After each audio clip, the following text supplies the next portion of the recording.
on the Flood Protection Program bond referendum. Welcome. Welcome. I'm batting batting a leadoff for you today. I'm Jeff Waller, chairman of the Flood Prevention Bond Referendum Oversight Board. The oversight includes the oversight for 7 master projects and 21 projects identified in the 21 bond referendum, along with 10 support projects and 10 other projects. The resolution calls on the board to present a report every 3 months, and it's been 3 months since I was last here. Since the last time, we received monthly briefings from staff, and we've been briefed, and these are wonderful briefings on public works operations, on stormwater operations and maintenance, public works engineering on the Lincoln Bay drainage basin projects, public works engineering on the stormwater green infrastructure projects, and there was also a public meeting since our last report here on those, and the benefits of the flood protection program. Leisha is going to present in a few minutes a more detailed update, but it's getting exciting because we have projects under construction. So if people are out and you look, if you go by Lake Windsor, we got the 2 cranes out there that are part of the Tide Gate project. Drive down I-64, very visible. Lake Bradford dredging's underway. Lake Pleasure House outfall's underway. We've issued an NTP at South Plaza Trail Presidential Boulevard, and upcoming is the Bow Creek Stormwater project, which is going to be 7 years of hauling dirt out of the golf course. So people out there are going to see a lot of dump trucks up and down Rosemont Road, which is hopefully good advertising. City of Virginia Beach has received $42 million in state and federal grants and have applied for another $60 million in grants. Our board meetings are available to the public. We meet on the second Tuesday every month at 1:30 at Town Center. Meetings are open to the public. We have a website accessible on the Ripple Effect website. Most of the work still remains after being here for a year, still remains in the future. So I have a request, if any members of council want something specific from the oversight board, please tell Mr. Remick and he can pass it along to us. Other than that, there's 7 members of the board, including me, and we're still looking forward and excited to being part of this effort. And with that, I think Leisha Pica from Jacobs Engineering will now present the highlights. Welcome. Thank you, and thank you, Jeff. I'm excited to be here today to give you guys your quarterly update on what we're going to talk about. I'm going to give you a very brief update on the overall flood protection program, talk about how the projects are progressing. And then last time I was here, you requested district-specific reports, and I have a draft of each of those to present to you today, and I welcome your feedback. So for the second quarter, there's a lot of good news. You may recall about a year ago, I was telling you we were having challenges filling some of the staff positions needed to implement this program. Well, now we filled most of all of those key project manager roles. So we're in a much better place than we were a year ago. And as Jeff already said, we've gotten nearly $42 million in grants. So that's amazing and that's awesome. We're also very effectively incorporating the operations component of this program and making it more transparent and visible to you. And you're going to see that today. And we're updating efficiencies within the city itself, including project management. So we have developed a cross-functional collaborative team to really make sure that some of the improvements we do are long-lasting. So we're still faced with challenges, as we will be throughout the entire duration of this program, but one of them being the global supply economics. Those things are improving a little bit, but some commodities are still starting to ramp up again, like concrete and steel pipe. Others are starting to level off. So we're going to be battling that for the duration of this program. And we're also have a few projects that have this NEPA environmental requirements. Those are very extensive, and those require a lot of work, and that equates to time. So coordinating the timing of those projects to get all the requirements done for those permits can be a bit lengthy.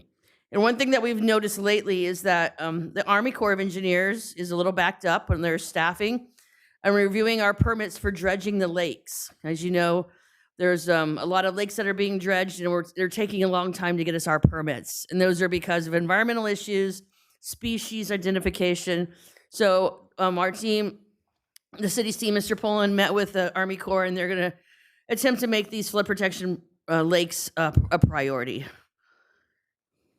So this is in your packet if you can't see it on the bigger screens, but this is what I showed you last time, all of the flood protection projects that we've been talking about. Anything shown in red has changed since we last spoke. So you can see that we are now we're still procuring the Windsor Woods, Princess Anne Plaza, the Lakes, mega bundle, a design build team, and those proposals are due in July.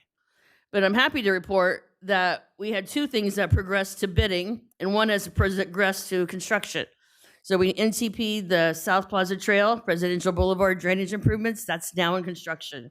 So you can see we have quite a bit under construction, as Jeff talked about. In the neighborhoods are actually, you can see a lot of these things as you drive by. So our projects are continuing to advance. And as I speak to you each quarter, you're going to see more and more work go from the left to the right side of the screen. And this is how we're doing on the program itself. You can see on the graph on the right side, we have a steady rate of spend right now. It's not a super high rate of spend, and that's because we don't have a lot of things in construction. We're getting there. So once the larger things get awarded and we get them under construction, you'll see a much faster rate of spend. But as of May 31st, we spent about $34 million.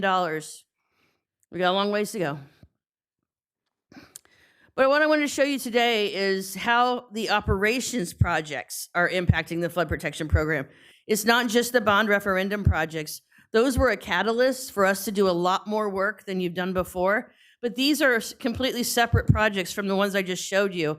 And you can see these are just 5 of the CIP categories, 6 of the CIP categories that we're doing. And there's a whole bunch of work. Some of it's completed for FY23, some's in construction. I'm going to go through a few of these in a little more detail. But I wanted to show you that kind of like, wow, they got a lot of projects that they're doing on the operations side. And these are dredging your lakes, dredging canals, dredging ditches, making sure pump stations are working. So they're all very critical, asset critical projects in order for your flood protection system to function. And we have about $40 million from the American Rescue Protection Act. And those are for the stormwater projects. And these are the projects that are going to be we're using those for. We have 13 projects that we're doing lake dredging for, that we're going to spend about $20 million on, and 16 projects where we're doing community drainage system improvements. We're going in there and making sure that there's no line breaks and everything's working functionally. So you can see that that's a lot of work just for that. Some of my stuff get cut out of here? Maybe not. It's okay.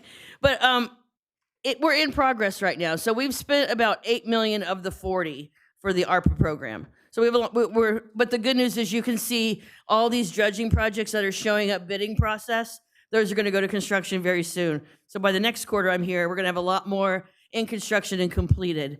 So we'll have spent a bigger chunk of that, and we'll have a better feel for how much are those dredging projects costing us. Did we estimate it well, years ago when we did the ARP program? So now for my exciting drum roll moment. And we do welcome your input. We're going to walk quickly through all 10 districts. So we developed kind of a dashboard format to show each of you what's going on in your district. This is District 1. They're all the same format. I'll walk through that first. You can see at the top, I don't even want to pretend this laser might work, but right underneath the blue line where it says District 1, it says Q2 2023 June. So you'll know what date that this represents, a snapshot in time, what was going on in your district. On the left side is a map we created using the city's GIS system. It shows all the bond referendum projects, all the capital funded projects, and the ARP projects. So they're in that particular district. And then right next to that map in the middle, you'll see where it says district goals. Obviously, all of our flood protection program is to improve public safety, reduce property, structure, and roadway flooding.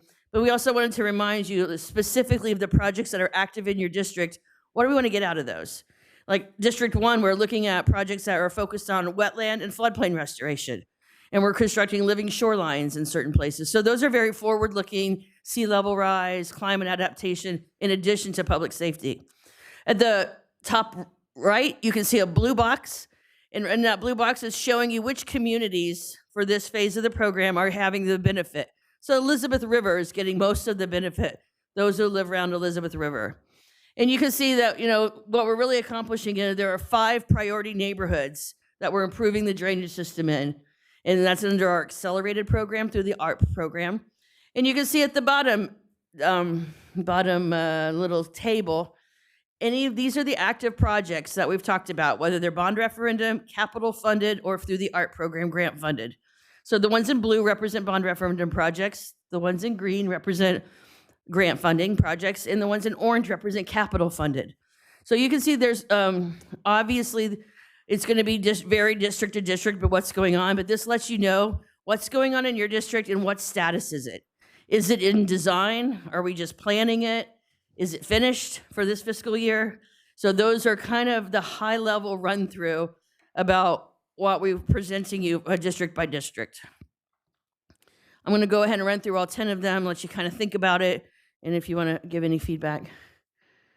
Again, District 2, it's a little bit different. You can see that they have, they have the Back Bay Marsh, so that's a big project that we're doing in there. And a lot of the our goals here are really to raise the roadway intersections in portions of this district so that we're elevating them above the 100-year floodplain so that we're reducing flooding as well as minimizing the effect of wind-driven rain and flow throughout that district. So that's kind of the goals for this portion of the program in District 2. District 3, very similar. We are working on the Windsor Woods, Princess Anne Plaza. So obviously they have the highest level of investment is this district as far as, $267 million. But what that's going to get us is that 97% of the structures that previously flooded during a 100-year event will not flood. It's going to protect 87% of the roadways that previously flooded in this jurisdiction of the project area. So in the Windsor Woods, Princess Anne area, that's what's going to get the biggest benefit. So that's why it's costing the most. But you can see we're also dredging several lakes. You can see the green under bidding, Lynn Haven Mall, Lakes 1 and 3, and we're also doing a lake over at Sabre Street. So there's a lot of components that are going on within your district through the flood protection program that aren't just the bond referendum. It's capital investment as well as the grant program. District 4, we have you have the most number of stormwater water treatment facilities. We call them BMPs, best management practices. So we are maintaining those, but we're also doing a lot of roadside ditch program, and in zones B, C, and D of the ditches are in your district, and those are currently being funded for dredging and improvements. So we don't have a whole lot to report right now for District 4, but we do have a neighborhood drainage project, but we do have a pretty good effort on the roadside ditches going on in that district. District 5, we're working on, in addition to the upgrading aging infrastructure. So there are a lot of system inadequacies, particularly in the South Lake Holly area, in the Shadow Lawn neighborhoods. So we've already made a lot of improvements in those priority neighborhoods. And there's going to be 300 acres, once all this work is done, that will be protected for the 100-year flood storm. So we're making a lot of improvement as far as drainage and flood protection. In District 6, very similarly. Now, a lot of these projects that had to go in District 6 were really about updating the land use. There was a land use changes that caused drainage pattern changes. So we need to accommodate the drainage system for those. So that's what we're doing in District 6. There's 600 acres that we're going to be protected from the 100-year flood storm, and there are 6 pump stations in that district. So we're making sure that all of those pump stations are always ready for their fit for purpose. Since we don't know necessarily when they're going to need to be run, we want to make sure that they're ready and that they're improved at all times. So we have several capital projects you'll see under construction at the 42nd Street, 79th Street, and Goodspeed pump stations. And we finished work over at 83rd and 61st. So there's a lot of work going on in District 6. And similarly in District 7, you have a lot of the dredging work is going on over there in the Charleston Lakes area in the Glenwood Lake. So we're looking at improving, going from this area was getting moderate flooding, even with very light rains. You were getting moderate to severe flooding in some neighborhoods. So the investments that we're making with this area are really going to protect the College Park and Level Green area to make them a better level of service. And then in District 8, this is where we're doing the Eastern Shore Drive improvements. So it's got a lot more, we're going to be protecting 640 structures when all these project components are complete from the 100-year storm, and 24,000 feet of roadway. So that's just under 5 miles of roads that are be much protected from the 10-year design storm. So you'll have a lot less road flooding when we get done with these projects. So we're also looking to harden the Cape Henry Canal so that it's not as impacted just on a daily basis, that it's able to accommodate normal seasonal fluctuations. And then District 9. District 9 is the Lake Bradford area. We have that project in here.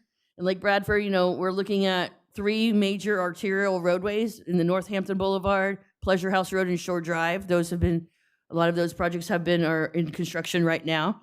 You can see we've also done some pump station work in this area so that those stations are ready to go.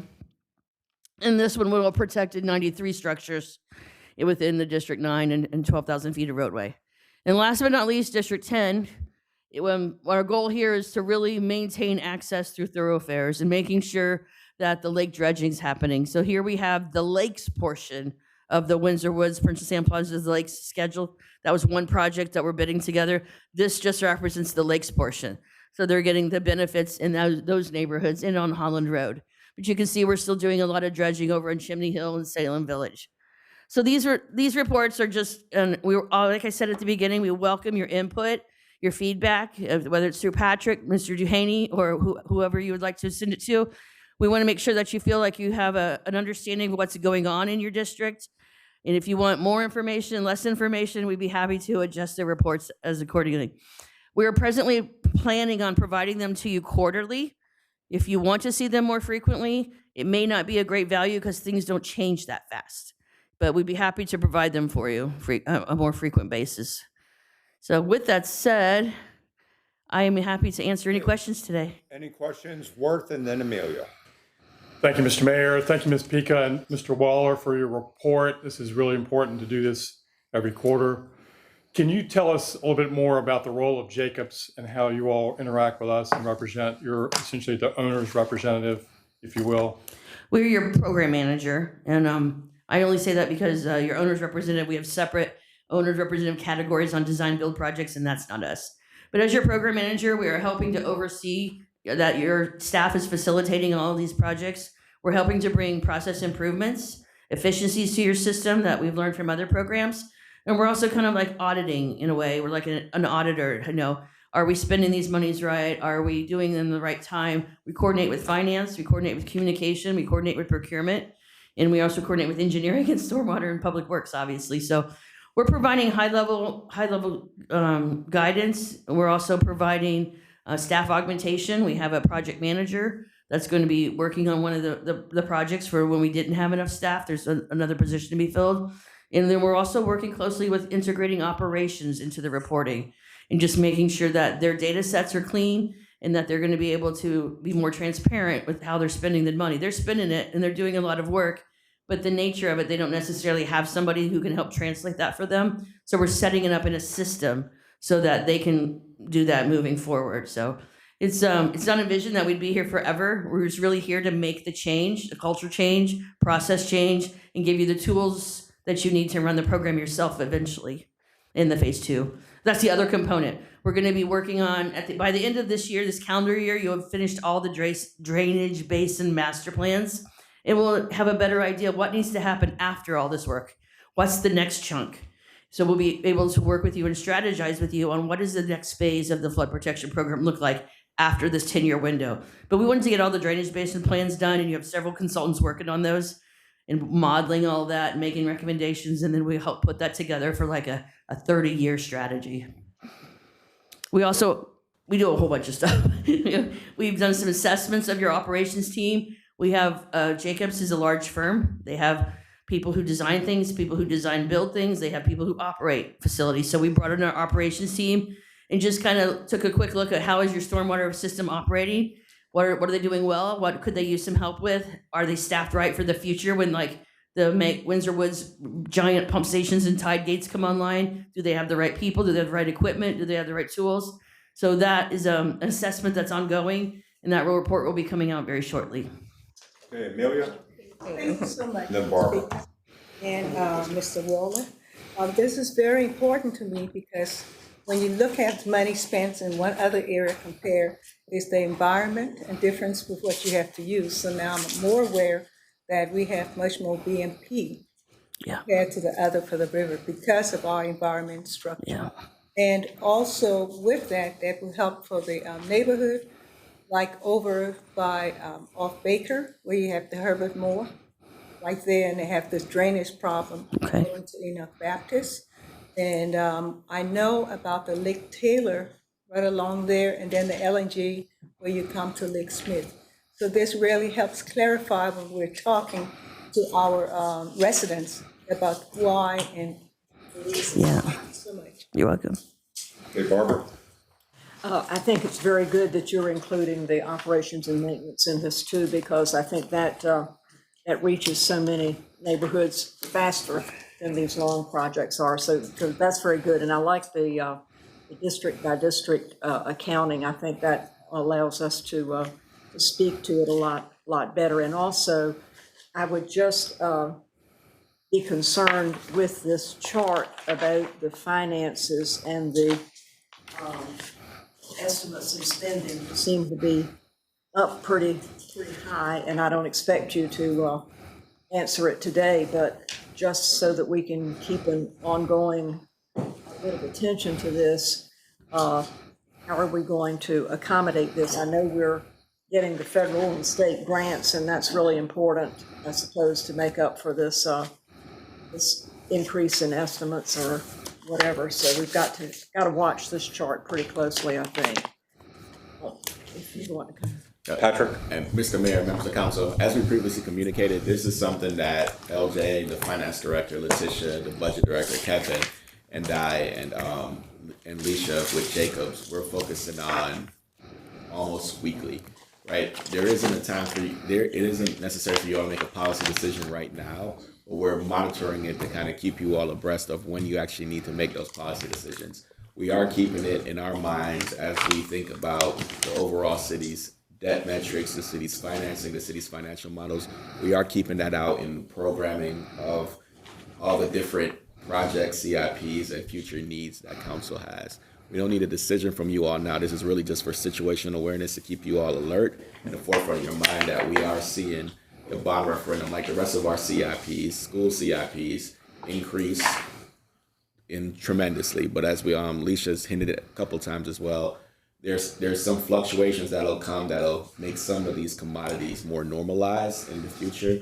We're keeping them an eye on those to try to see what that means on these numbers going forward. But we don't need a decision from council right now. This is just programming to kind of get your minds thinking that eventually we're going to come to you all and say, hey, we need to adjust the CIP similar to what we did in the previous budget. But we do understand that this is an importance to the public and to the council, and we'll let you know well in advance of any policy decisions you have to make in terms of reappropriating funds or moving things around in your CIP.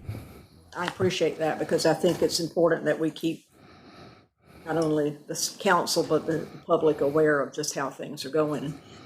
As far as the district, Excuse me, young. Ms. Hindley, I also wanted to assure you that, well, as these projects that continue to advance and we get more refined estimates, some of them are coming down. Some of them are going up. But when we get the big design build projects, we'll have an opportunity to collaborate with how those are designed and hopefully reduce some of the costs on these projects. So we're giving you like the worst case so that we're not coming back to you later with a shock factor. But we are actively working to keep these projects under budget and try to find ways to build them more efficiently. well, I appreciate that. We don't need to, we might as well have the bad news as you. Yeah. And the bad news as far as District 2 is we're flooded. And I mean,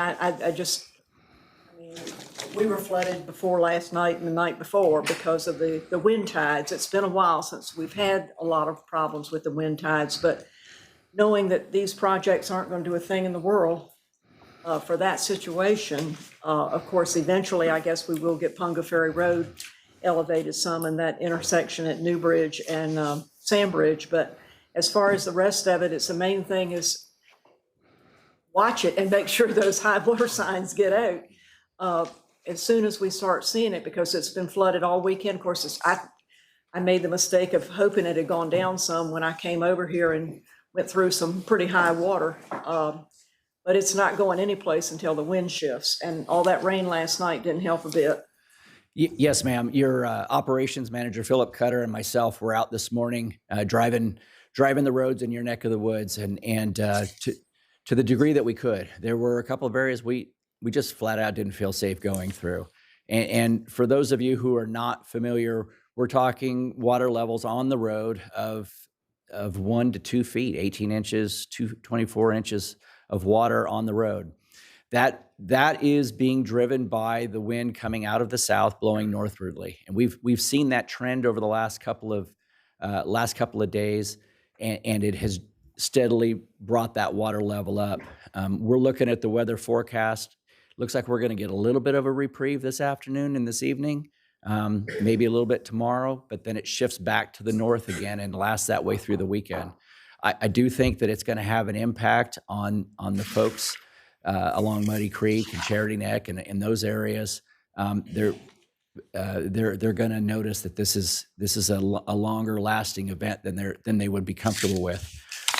I've talked with our fleet folks, made sure that all of our high water vehicles are ready to go, and they've assured me that they are. We are working with our operations folks on signage. We've made a couple of adjustments along Sandbridge Road. I don't think that we had enough signage there, and I thank you for the email on that, Councilmember Henley.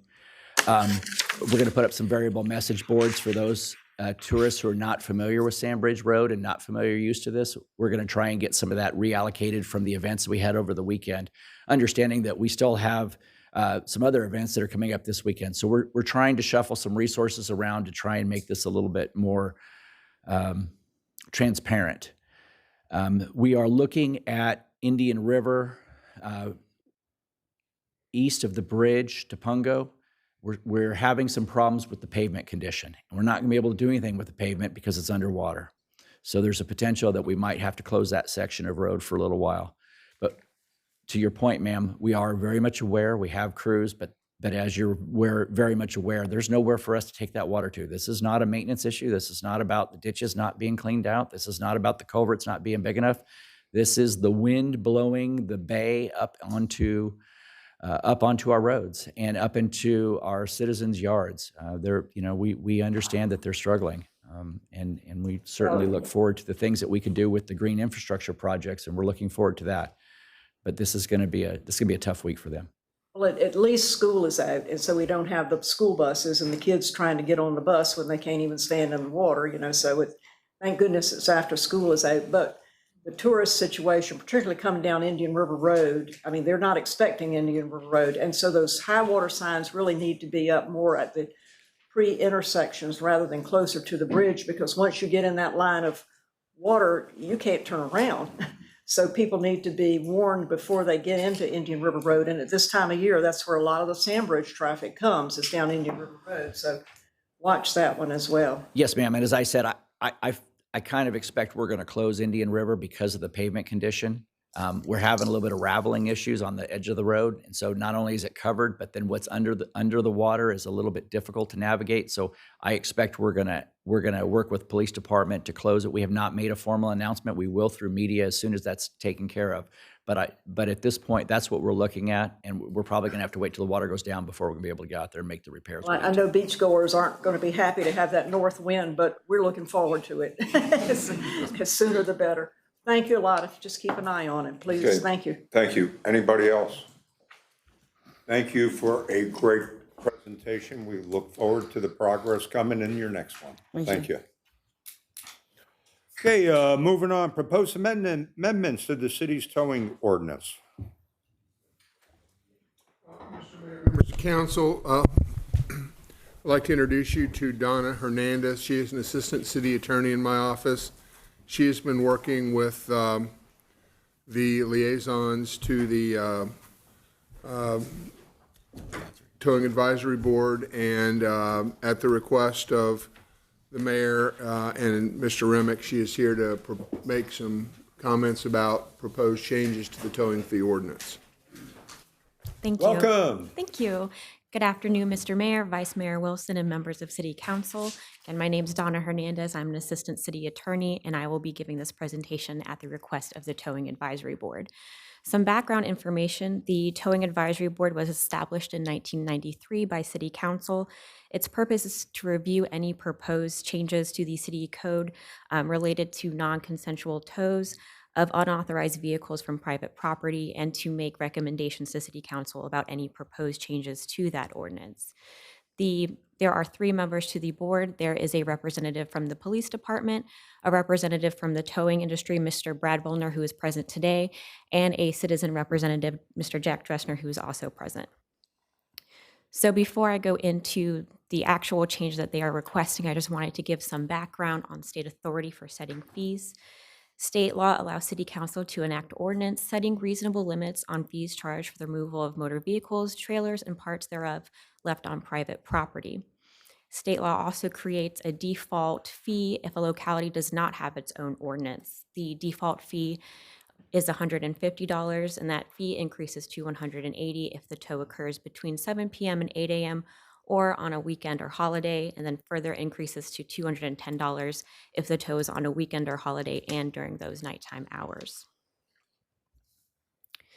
City Council may, by ordinance, with the advice of an advisory board, place limits on the fees charged by towing operators. Such ordinance shall provide for periodic review and timely adjustment to those fees. The last time that this ordinance was amended was in July of 2013, so we're almost at 10 years to the day right now.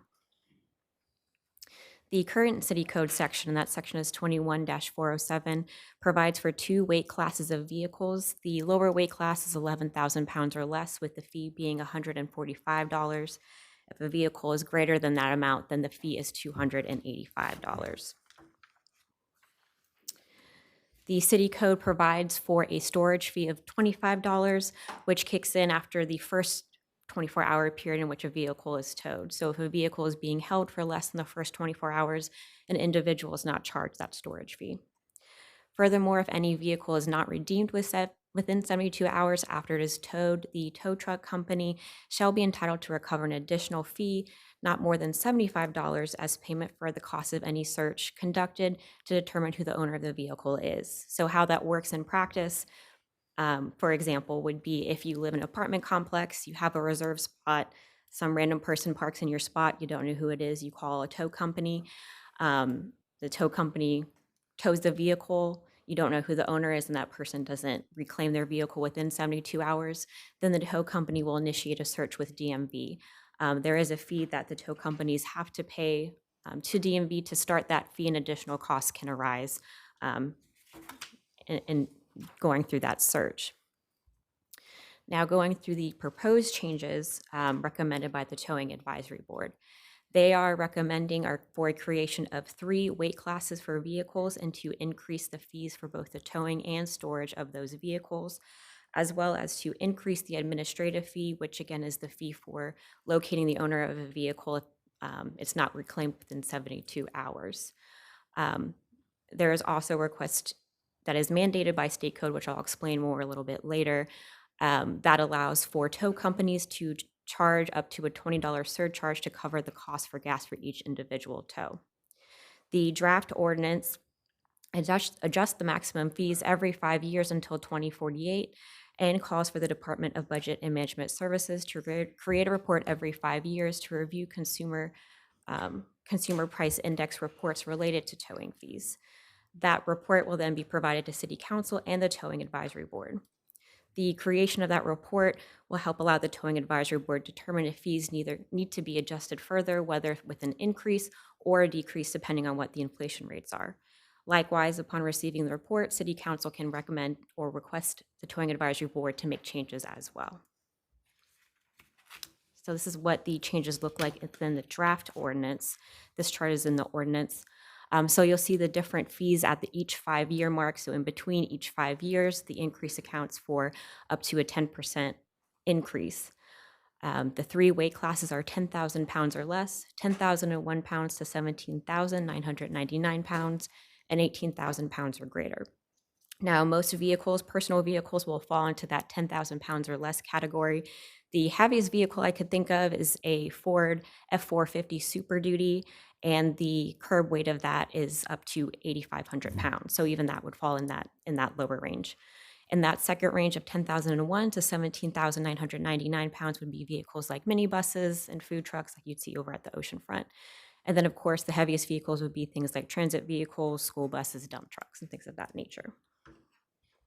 Furthermore, there is a request to increase these storage fees, again, after the first 24-hour period that vehicles may be in that storage yard. And the fees are based off of the weight of the vehicle. The thinking behind that is the more a vehicle weighs, the bigger it is, the more space it'll take up in the storage yard. The draft ordinance also increases the fee for searching for the owner of an unclaimed vehicle and includes a provision that allows the tow companies to charge up to $20 to cover the cost of gas. So in the next slide, I will explain the reasoning behind each of those changes. So again, state law requires that a locality's ordinance shall provide for periodic review and timely adjustment of fees. The last adjustment was in 2013, and that change, let me go back to a few slides, increased the fee for vehicles 11,000 pounds or less from 135 pounds to 145. So it's been 10 years since there's been any change, and within that 10 years, there's of course been inflation affecting all aspects of business operation, gas, wages for employees, the costs of maintenance and purchase of the vehicles required for tow. Different vehicles are required depending on the type of tow for the size of the vehicle and the situation the vehicle is in. And some tow companies in the meantime have shut down or downsized, which has affected police-directed tows. Now, police-directed tows are things that would occur during an accident on the highway. There's a vehicle that's impeding traffic and needs to be moved, or in the course of a DUI investigation, person's arrested, their vehicle's on the road, and there's no one to pick it up. So if there's less tow companies and they've downsized, there's less people spread across the city to conduct the tows for these vehicles. As I mentioned earlier, there are also statutory changes that have called for some of these changes. Last year, there was a state law change that increased the fee that tow companies have to pay to DMV when a vehicle is essentially abandoned, hasn't been claimed within 72 hours. And effective July 1st of this year, state law changes to allow tow companies to charge up to a $20 surcharge to cover the cost of gas for each individual tow. Furthermore, that provision says that a locality by ordinance may not limit or prohibit the ability of a tow company to charge that fee. So for all those reasons, the Towing Advisory Board is requesting those changes. So I welcome any questions. Like I said, there's 2 members of the Towing Advisory Board present that may be more able to answer some of those questions. So thank you. Yeah, this is one of those topics that, we as a body, have to confront. But once again, I think, it's appropriate based on the environment and what's going on that we have the discussion. Michael? Thank you, Mayor. And I want to also just thank, I know Councilman Remick has been working on this, and thank you, Mayor, for bringing it. And I certainly understand the economic pressures that somebody's ringing. The towing company is facing. So I do have one question. The proposed changes, the increases that are scheduled on slide. Yes, Are those what you're asking us to do is that these increases would go into automatic effect? Yes, every 5 years, so that the Towing Advisory Board doesn't have to come back every year and request a change. So it kind of has a change built in, but City Council or the Towing Advisory Board could request a change at any point in between those years. So the change would be built in? Yes. Is that a new policy? In other words, it is. So, Yeah, so it's not in the older code section. And the reason I'm asking, I have some concerns on the consumer side. And so I wonder if you could share with me, number one, and I don't want to mess up anyone's work here. I certainly respect it. But, I represent an area of the city where people are driving to the resort to work. and to have fun and to enjoy entertainment. And so the people I represent are actually going to be the consumers of this, or the ones who are potentially getting towed, not the businesses at the oceanfront and the hotels at the oceanfront or the residents of the oceanfront. And I can understand the need for the balance. But I'm asking these questions because I'm concerned about the people I represent who are going to be parking at the oceanfront and are going to be subject to these fees and to these policies. So I think we need to contemplate what consumer protections exist within this. And I don't know personally that I agree with an automatic rate increase. I think if at every 5-year schedule, there's no reason that the Towing Advisory Board and the City Council and the resort stakeholders can't assess the environment as it is at the time and bring an ordinance forward. I think it's potentially unfair to the consumers that there would be an automatic rate increase. And that's just off the top of my head. If anyone has any feedback about that, I'd be willing to certainly accept it. But I just think it's presumptuous on the part of the towing companies that there would be, just an automatic increase that would go into effect administratively that doesn't have the benefit of scrutiny from the City Council and from the public. And I think on a 5-year schedule, there's no reason why we can't evaluate it based on the conditions of the time. Okay, Worth? Thank you, Mr. Mayor. Councilman Berlucci, I understand your concern there. If you do this, the 10%, it's a 2% annual increase. And right now, inflation is a little more than that, almost double or triple that in some cases. So I think it's time to keep up with the cost of living, and we can back it out. But it's a 5-year, it won't increase for 5 years, so we have to have some kind of annual increase, and it's essentially 2% a year. So, whatever the body would like to do on this, I'm with you, but that's the reason. I'm not sure I'm personally, sorry. No, go ahead. Mayor.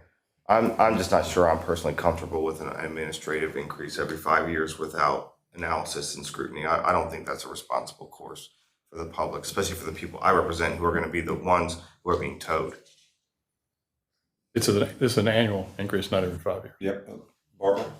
I can understand the towing companies feeling like they need to know something in order to make their investments. But we could have something in the ordinance that if the city council fails to review it within 5 years, this is what it will be, so that it would put future city councils on notice that you've got to do it every 5 years, or this is going to be the automatic increase. Because I can see that from both sides of it too. I can understand the consumer, like I assume, but I'm recognizing that in order to be in business and make the investments that they're going to need to make, and I guess that's why we've lost some of the towing companies, that they weren't able to stay in business. So we kind of have to look at it both ways. But I think we could just make it in the ordinance that we expect it to be reviewed every 5 years, or this is what will happen automatically. Put it that way. Would that be acceptable, Michael? Is that in the ordinance? The council reviews it? That it is that council can review it, but there's still that automatic change every 5 years. So let me get Council does. a point of clarification. So what you're saying is it's going to increase 2% every year. I have to back that up, that's wrong. It's 200 per, and then it does not increase until the 5th year. Until the 5th year, Yeah, it's automatically. Correct. I'm just wondering what level of consumer protections was discussed during this process. The rate of inflation. The board talked about this. I mean, that's not a consumer protection, that's a protection on the part of the towing company. What consumer protections were discussed? There is a citizen member on the board, so that's sort of the mechanism to provide the citizen feedback. But if city council would like, we could also have a session for public comment before presenting this to city council for a vote. The reason I'm saying this, and I respect the work that's been done here, but people whose cars are towed, A, maybe you got drunk at the club, but B, maybe you were late to work and you needed to get in there for your shift at a hotel, cleaning rooms, serving tables, doing all the other things. And we know that towing disproportionately affects people on the lower income scale. And getting your car towed when you are making minimum wage or you're making less than the people sitting around this table can have an incredible impact on your life and force decisions like pay the light bill, put food on the table. I've seen it time and time again. I've also seen people's cars be completely effectively confiscated because the rate of accumulation on the daily storage, if you didn't know your car was towed, adds up so fast that it becomes worth more than the value of your car. And that's why I asked about consumer protections. I'm not trying to be an obstructionist here, but I really want, before we move forward on this, to understand what consumer protections were considered and how these policies we're considering are going to affect people who work at the resort, people who visit the resort, and people with low incomes. Because those are the people whose cars get towed. They get towed because they don't, because sometimes I think they get towed because maybe their stickers were expired. All of these things are effectively have regressive impacts on people with lower income, and I'm concerned about that. Thank you. Rosemary and then Josh. I don't know why it's such a burden for every 5 years to look at this. I don't know. I mean, obviously we waited too long with 10 years, but we could have looked at it. And I don't think it's a big burden. We could look at it every 5 years rather than putting something out into the future. So I think just looking at it every 5 years would be adequate. So if we haven't looked at it in 10 years, 2% a year would be 20%. And maybe my math's not all that great, but $145 times 20% would be, I think, bring it up to $174. So I'm not sure where the $200 came from. And that fee is what was requested by the Towing Advisory Board. And there's two members here, they may be able to lend some more light onto the thinking behind that. That seems like another really big number to me. Maybe 175 would be more in line of what the 2% a year would be. Okay. Josh? Thank you, Mr. Mayor. Thank you very much for the presentation. I agree that if we were to adopt something like this, that we should take a look at it every 5 years. And I don't know that there's anything wrong with setting kind of a goal line or target mark, but turn it from the council may review to a shall review kind of situation in the ordinance. And I also agree that that there probably needs to be a little bit further justification for the $200 figure, given the 2% issue. But I'm curious, do we have any other fees that are subject to automatic escalators that anybody's aware of tied to CPI? Tolls. I mean, everybody in private industry, I mean, your rent goes up every three, will be frozen, yeah.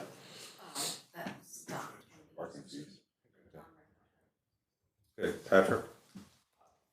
Mr. Mayor, to Councilmember Schulman's question, I think council did adopt a fee as the Vice Mayor mentioned. The stormwater fee increase was supposed to be like that. Council did freeze it, but I think the utility fees, we did have a every year cadence for a period of time. I think it goes up. I could be wrong. Probably about 3 or 4 years. And then it flatlines, and then you have to come back to council for review. And just a quick follow-up point, when Councilmember Remick, when you had mentioned in response to Councilmember Bellucci's question about whether or not consumer protections were considered, and you responded in the inflation rate, I take that to mean that you used the inflation rate as like an upper bounds and tried to shoot for lower than, right? Is Yes. that okay? Okay. Amelia? Well, I agree with what Michael is saying for the consumers, because a lot of the people who work out there come from out of other cities, and they come in, and a lot of them don't have, extra high salaries in the first place. So that bare minimum, this needs to be looked at. I used to serve on the towing board, but I think with the COVID and all of that has happened in the construction, that's impacted those who do that work. And maybe that's what brought this, because then there was no talk, I'm looking at between 2012 to 2016, about any raising of anything. With the COVID, with the, recession that came after the construction, I guess this is what has brought this up. Got to, kind of strike a balance, like you mentioned, having that review, hearing from the typical hostess or waitress at the hotels that come out there. They don't come all the time, but those who work there, and this happens to them. Like you said, it's a choice between getting my food, paying the bill, getting the car to get to work. We need to look at that side of it. Okay, Barbara, and then Michael. Don't our ordinances require that businesses have parking for their employees? I mean, so I don't think it's the employees that are usually getting their cars towed. It's the people who are visiting there that maybe are not as careful. But if we are recognizing that we're having problems with employees not having parking, then we need to, might be part of our responsibility to check what we're doing, because that's supposed to be a consideration in having a business in a place that you've got a certain amount of parking for your employees. Michael? I do think there's challenges with employee parking. I mean, that's why we have considered special parking programs for neighborhoods and other things. It's obvious there's employee parking challenges there, although I understand what you're saying, Ms. Henley. For me, not to gum up the works here, I think that the rate increase is merited. If it hasn't been looked at in 10 years, absolutely. I respect the work that's been done here. I'm not trying to slow it down. I'm not trying to cause any injury to the towing firms who they have to plan and they have expenses. I think for me, I would be comfortable with if we move forward with a rate increase, and just to Mr. Schulman's point, that it would be an automatic requirement that we look at it every 5 years. And I would feel much more comfortable with that. The second thing that would make me more comfortable, if it's feasible or possible, is I'd be curious if there's a requirement to inform the person who was towed that their car was towed. Not, after a certain period of time. I don't even know if that's possible, but I wonder if you could look into that. I believe there is a requirement. When a vehicle is towed, the tow company has to inform the police department. And I think there is a mechanism by which the owner, if it's known, is given that information. Additionally, in private parking lots, you'll notice, I've noticed this a lot more since I've been working with the board, they have signs that say, authorized vehicles only. If you park here when you're not supposed to, this company is going to tow you at this rate, and this is the number you call. So if someone comes back, unfortunately, and their car isn't there, they'll see the sign and know what number to call. And it's my understanding too, that people can call 311. If, for instance, if they were towed from a trolley lane like I once was. Yeah. Guilty as charged, folks. What could I say? Well, if I could just follow up, I'd like some more information about what that mechanism actually entails. I personally know 2 people who have lost their cars.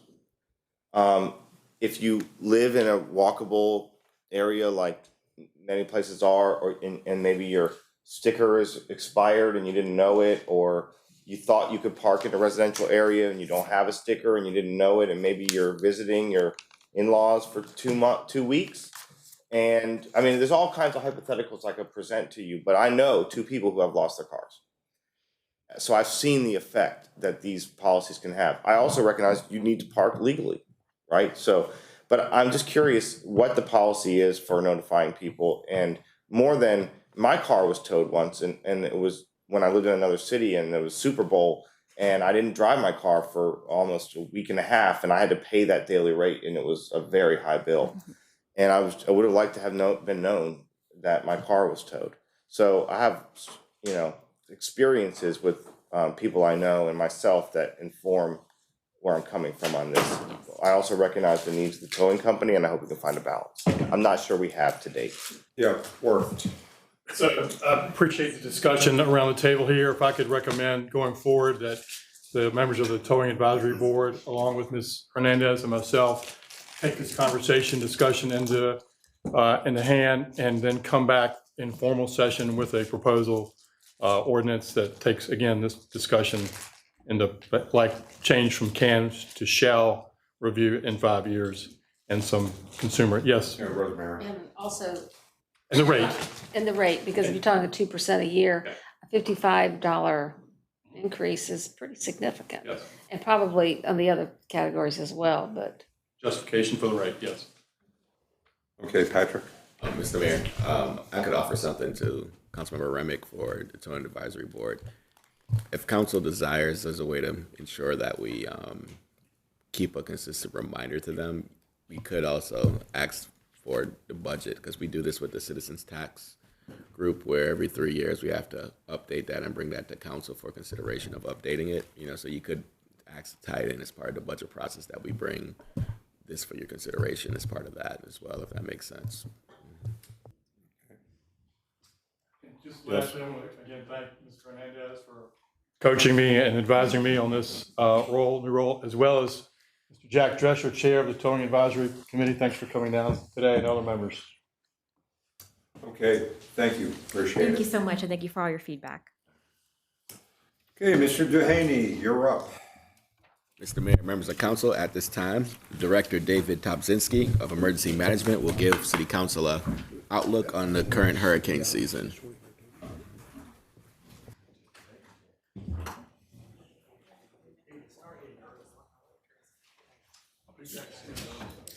Welcome. Good afternoon. How are you? Let me get this pulled up.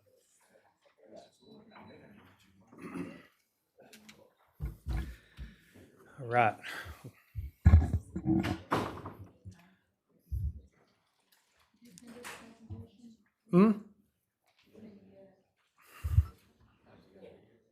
I sent it over to the package, the Wednesday package. They were supposed to print it and have it out ready. All right. It was, all right, it was supposed to go over, so I apologize for that one. But I do it, and you should already have hard copies of it, I believe.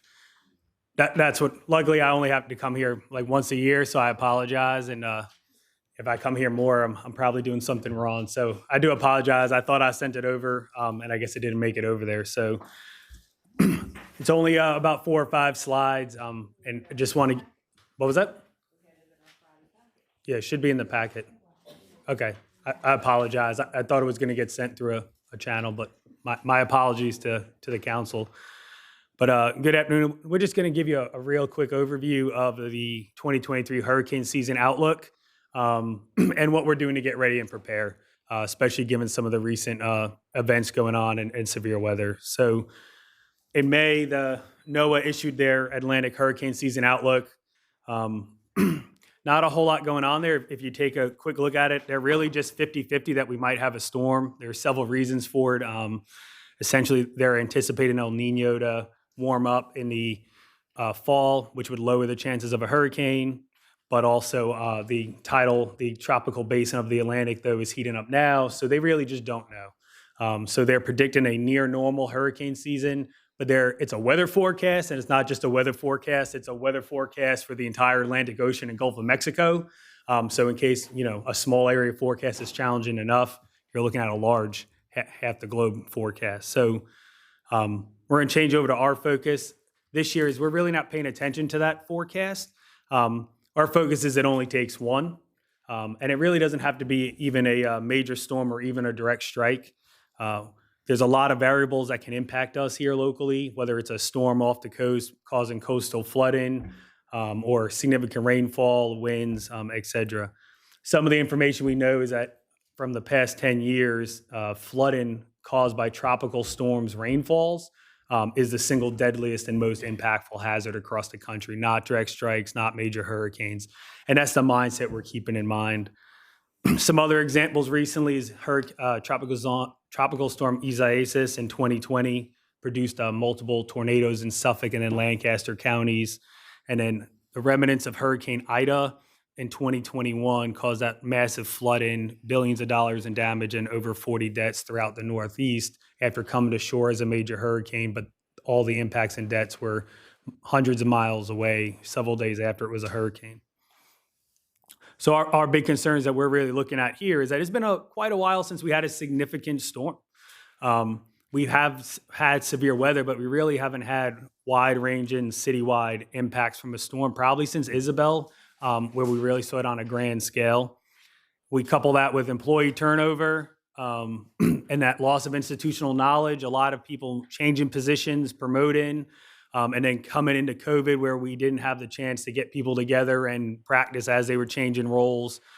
Is really our concerns right now is getting us back to the simple basics and processes and making sure we're prepared.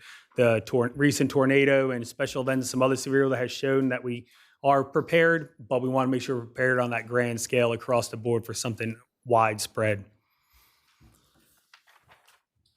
So what we've done, really the actions we're taking is we've changed our focus. Again, we're on that, it only takes one focus. Could have 37 hurricanes, but if they all go into the Gulf, it's not a problem. You could have one storm, but it comes up the coast and we have a problem. So we've updated our hurricane procedures, but we've included them to be severe weather. We don't need a bunch of different plans. What we want is a hurricane severe weather guides, and we looked at our checklist, our timelines, and our actionable guidance. We've made it a lot more flexible. We want it to be impacts focused and not rigid plans. What that means is a hurricane's coming up the coast. What does that mean? It doesn't mean anything to me. What I care about is that we have a power outage in vulnerable populations when it's 90 degrees outside, whether that's a tornado, a hurricane, or sabotage at a power station. We have to take care of the citizens and the people that don't have power and have needs. So we're looking at those impacts, road closures, the functions of government and how we're going to prepare for those. And we're making it broad, not just hurricanes, but severe weather. Blocked roads, whether it be from 3 feet of snow or trees down from a hurricane, is still blocked roadage and people that can't get to work and our city services that can't perform. So we've relaunched our train and exercise program. We're working with departments to practice their role and build that muscle memory on their functions during a storm and leading up to it and after. We've revamped our incident management practices of how we're going to manage the community and response and recovery out in the community, but also our crisis management practices, which is our internal. How do we keep the functions of government and our services, critical services for our citizens up and running or restore those? And then we've really focused on most likely scenarios instead of a worst case. Worst case scenario, well, devastating. It's what we're most likely we're going to get, especially coupled with that institutional knowledge change and the staff and new positions and new hires. So we worked with an advanced modeling company. We've done some really great modeling of a Category 1 hurricane impacting us from multiple directions, rainfall before, rainfall after. And we have really good data now from that for the entire city to say, these are the roads that would be impacted. This area might see wind damage. This many homes would be wind damage based off the year they were built and the trees and the types of trees in that area. So using that really realistic information, we can go out and train our city staff of what they'll probably encounter, not just this could happen. And we're really engaging the community. That's been a big step up. We have a really close partnership with the communications office, and we're working to develop outreach for citizens that's realistic. State and federal has so much guidance out there, but a lot of it's a little bit unrealistic. The cost of living's up, inflation's up, and make a kit, and most people aren't going to go spend hundreds of dollars for a duffel bag of supplies and pack it in a closet in case there's a hurricane. So we're increasing our messages to be realistic of, prepare like it's a camping trip, watch the weather, know where to get information. If a storm's coming, know what risk you're at and what supplies you already have in your home, because chances are they already have more than enough supplies for a couple of days if there's a major disaster. It's just identifying that they have them, and then do you dump your kid's backpack out and then put some extra supplies in there. So we're working with them to really think of it more of like prepare like you're going on a camping trip and realistic and knowing what hazards you have where you live in our city. We're a spread out city. Sandbridge is much different than Kempsville, and we want citizens to understand that and what risk they have. So with that, we're developing Virginia Beach specific guidance. That's in progress, and we're basing that on where you are in the city. Because again, you need different information on Sandbridge or the north end of the ocean front than what Kempsville or Courthouse Estates would need. And then we started reaching out to civic leagues and citizen groups, especially those in known hazard areas. We want to build that relationship and that rapport with them and that open line of communication now. So we already have those conversations and they know how to get in touch with us. And we've developed quite a few MOUs, and we're continuing for preparedness, response, and recovery with the Navy, nonprofits. We saw a lot of them during the tornado coming in to help after, so we're just building those out also. And then really the final piece is the last piece here, and it's when a storm's approaching, and it's this is the most important and last slide, but it's really the process that we follow. So this board and the council understands it, because we need you to be able to help us provide good, reliable, accurate information out to your constituents and your residents of your districts, and make sure that you have an avenue back to get the answers. And we all have one message and the correct message from everybody in the city. And it worked great during the tornado. From the first press conference on, we had great dialogues back and forth, and every message they were getting across departments and from council was consistent, the same. We prevented a lot of rumors, and we were really able to help provide good information out, and that's really critical. So throughout hurricane season and really year-round, emergency management's always watching the National Hurricane Center. When a storm spins up, we keep an eye on it, but when it's about 7 to 10 days out, given the track and it's the forecast confidence, we'll assign an individual emergency management staff member to watch that storm. As it develops, we keep watching it, but once we have confidence that's over 50%, really in that 60, 70% confidence, typically 7 to 5 days out, give or take, that we'll see impacts from it. We'll start going through our severe weather hurricane activation checklists, where we'll start doing a Virginia Beach specific weather briefing. We'll take what the Weather Service and some of our other tools have, and start really taking that forecast to what does it mean for us? Where are we seeing, our most at-risk population, and what actions do we need to take? We'll start engaging our leadership through Patrick and senior leaders to develop a cadence, make decisions on operating status and employee recall and upstaffing, and then emergency management will start coordinating the preparedness and response efforts across the city. And that's really the end goal of all this, is to make sure that you have an avenue for the accurate, reliable information, especially before you start answering citizen questions. There's going to be so much information out there. It comes from, media stories and social media and comms, and we just want to make sure that you can get your questions answered. You're going to get bombarded with questions, as I'm sure Councilman Taylor can tell you from the tornado, and the mayor I know got bombarded with questions, and probably the vice mayor too. And we're starting to see more and more questions coming in from everybody's districts now of what do I do for if this happened here, and what else could we do to prepare? And that's why we're working with the communications office. But we just want to make sure you understand the avenue you have and the importance of having that consistent message going out. And we're just here to help. We communicate with Patrick frequently, and he can pass it on and make sure that we're ready. Okay, any questions? Barbara? It's been a long time since we've had a hurricane, and that's dangerous in that people forget and don't know what they're supposed to do. And I think, with COVID in here, everybody's been so with attention on that kind of thing, we forgot about this. And so in thinking about what we used to know, it's been a long time. The thing about a hurricane is we get a lot of advance notice. With tornado, you don't. And so they're treated differently. But one thing that we would run into with hurricanes when one was looking like it was bearing down on us was the question of evacuation. And I think the last time we were into all this was probably 3 or 4 years ago, and the governor had come up with different zones and so forth, that if you were in this zone, you evacuated, but I think they decided that wasn't a good thing. But I don't think our people are knowledgeable now. If we had even a hurricane of 1 coming to us, those are pretty bad. 2 or 3 is horrible, and we sure don't want a 4 or 5, but people don't know what to do. And I'm afraid maybe we are lax in our education. But even as far as the shelters, I think we've got some catching up to do on informing people, where the shelters are that are closer to them. And I don't even know now, what is our medical shelter? The last thing, we were going to have the field house. We spent extra money on the field house to make that capable to be a shelter for, I think, a Category 2, and particularly medical friendly and so forth. But I think we've abandoned that idea. So what do people do? I don't think. Yeah, we have not abandoned the field house. It's still one of the options. We have several options for shelters. The idea now is having looking at the risks and where the population is, and making sure that there's shelters near everybody at risk. So if we're going to go to a centralized shelter like the field house, it would be after an incident where we know we have an influx, and that's kind of our regrouping. But we don't want to put everybody, that especially medical population, before a hurricane arrives in one spot and have something happen to that spot.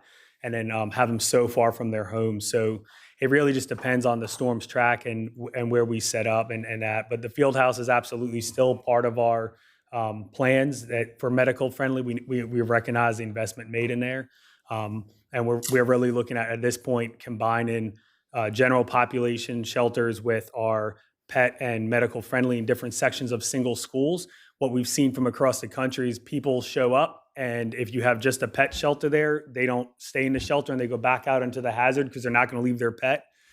Same thing with medical. They got their family, and also, so by putting them together, we'll just use Kelm as an example. We could have them all in the same building, but not compromise with each other or near each other. But now you could drop your pet off. You have your in-laws with you, let's say, you could, and they have medical needs, they're in the medical shelter, but your kids and your brother and their family could all be in general population with you. So we see it's to engage and get people more to use the shelters and take that risk out. Recognizing why people don't go to shelters. The problem is people need to know beforehand, before there's a hurricane bearing down. Absolutely. If you wait until the hurricane is going to hit us, it's too late. Correct. And I think we've lost it. I think we've lost our knowledge, and I think we better get it back in shape, because I couldn't even tell you. I mean, we used to do an awful lot with the senior center and advising people, because people need to know what they're going to do long before it is coming, because they can't make up their mind at the last minute. That's too late, particularly for medical concerns. And so we really need to let people know what our plans are, because people need to make their plans in advance. I mean, I know I had one friend that they said, okay, if it's bearing down, we're heading to our son in Roanoke. Okay, but you got to know a few days ahead. But I mean, it used to be the last time, I guess, we had one, Salem High School was a medical friendly shelter. I'm not sure if that's still it, but I don't know what to tell people. But we really do need to let people know in advance, because when it looks like it's going to hit us, it's too late. Yep, and you're absolutely correct, and that's why that community engagement and outreach is a huge part of our preparation. It's not just about preparing staff. We've got quite a big engagement and marketing underway with communications right now to get people informed again, and that's been a big effort that we've started undertaking now. Okay. Tell you what, this is, it's a dilemma, because these things pop up, and is it still pretty much true if we had to evacuate the whole region, it would be about 96 hours? I remember that figure. If nobody runs out of gas in the tunnel, yes. Yeah. Yeah. So the evacuating the whole region would be pretty robust undertaking. It's there's a lot of different trains of thought. The latest and greatest from lessons learned from like Florida and the Gulf Coast, who do this quite frequently, is you identify using the advanced map and the modeling. We work with Public Works and LJ's teams quite a bit, and GIS, along with some other consultants, to model and map what impacts could look like. So we could kind of predict what that would look like. And then we would make evacuation orders based off where we think that flooding and that's going to occur. The idea is that if you move people away, too far away, they don't come back. And then you have an issue of getting them back. So what you want to do is just move them out of the hazard area, but still close enough that they can go home and check on their homes after the storm. It's a big undertaking, and we're actually currently working to update the evacuation plan right now. It's a multi-year undertaking that is under the Safe and Healthy Communities, and we've got some studies and working with GIS and Public Works and quite a few others. North Carolina also. It's a large undertaking, but we're well ahead of it compared to a lot of places. And thank you much for what you do. I think you prove yourself in your response in keeping our city as safe as it is. Anybody else? Hey, thank you. Thank you. Mr. Mayor, members of council, at this time, Kathy Warren will give council an update on a presentation that we gave to you in a previous closed session about a piece of property that could possibly serve for some affordable housing needs or some other needs, and we're looking for council direction and guidance as it relates to how to handle this property. Okay, Welcome, good afternoon, Mayor, Vice Mayor, members of council. As the manager stated, we're going to talk to you today about the Princess Anne Road and Community College Place site owned by the city. An overview of the presentation today, we're going to give you some background on this site and just take a look at a couple of photos and mapping talk to you about a couple of proposals that have come in previous years, and then give you some options for consideration so that you can discuss. So the city acquired this property in 2004. It was originally acquired as part of the TCC expansion, but was later determined not to be needed for that purpose. It is located in District 10. It is adjacent to the TCC property, and it is across from the Home 2 Suites Hotel that's currently under construction. It's a 3.1 acre site. It is undeveloped parcel, zoned B2, and currently assessed at $1.9 million. The yellow border here, this is the site. You can see just down below it, that's where the new hotel is being developed, and TCC is to the right of the screen. Oops.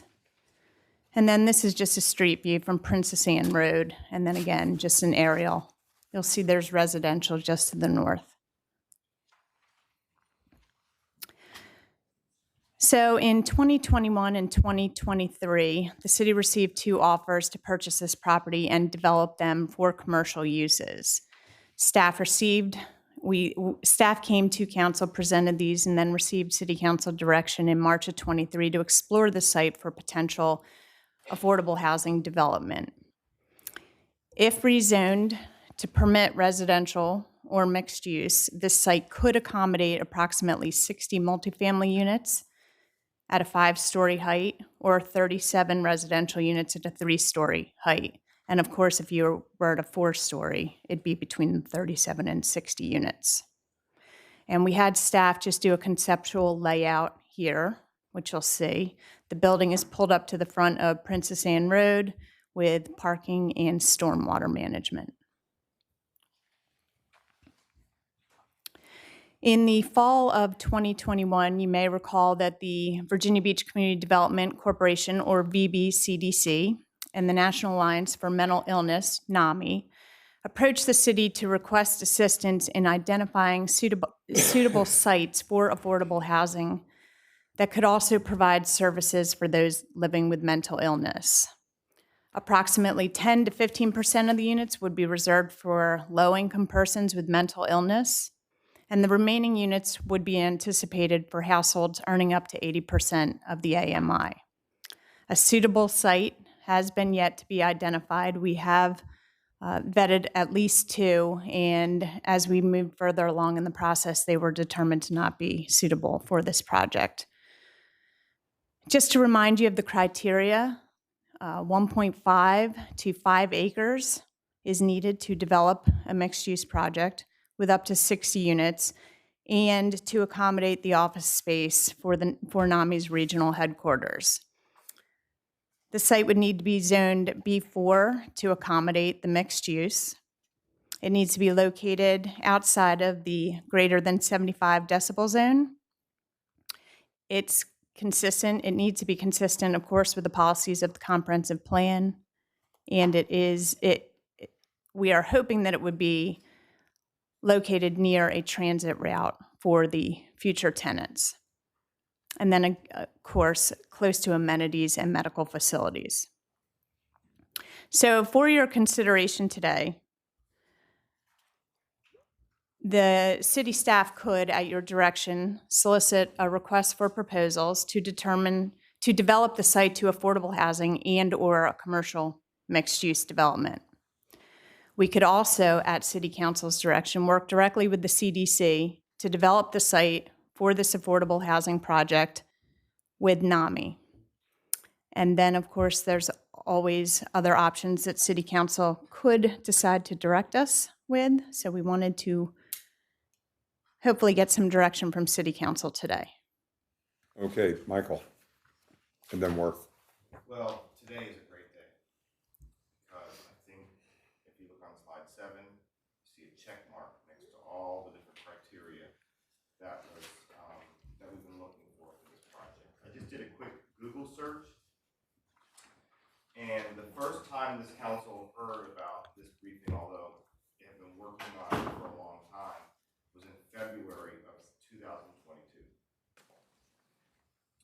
And at that time, the council provided pretty clear direction to staff to work with VBCDC and NAMI, which is NAMI Coastal Virginia, which is the National Alliance on Mental Illness, the Coastal Virginia chapter, to identify a site where we could partner with these incredible organizations to provide an opportunity for affordable workforce housing, for permanent supportive housing for people who live with mental illness, which is a critical need, and I think really uniquely and importantly, to provide retail level office space and program space for the National Alliance on Mental Illness Coastal Virginia, who provides free, peer-led mental health support and resources for people who live with mental illness and their families and their friends and employers and the community at large.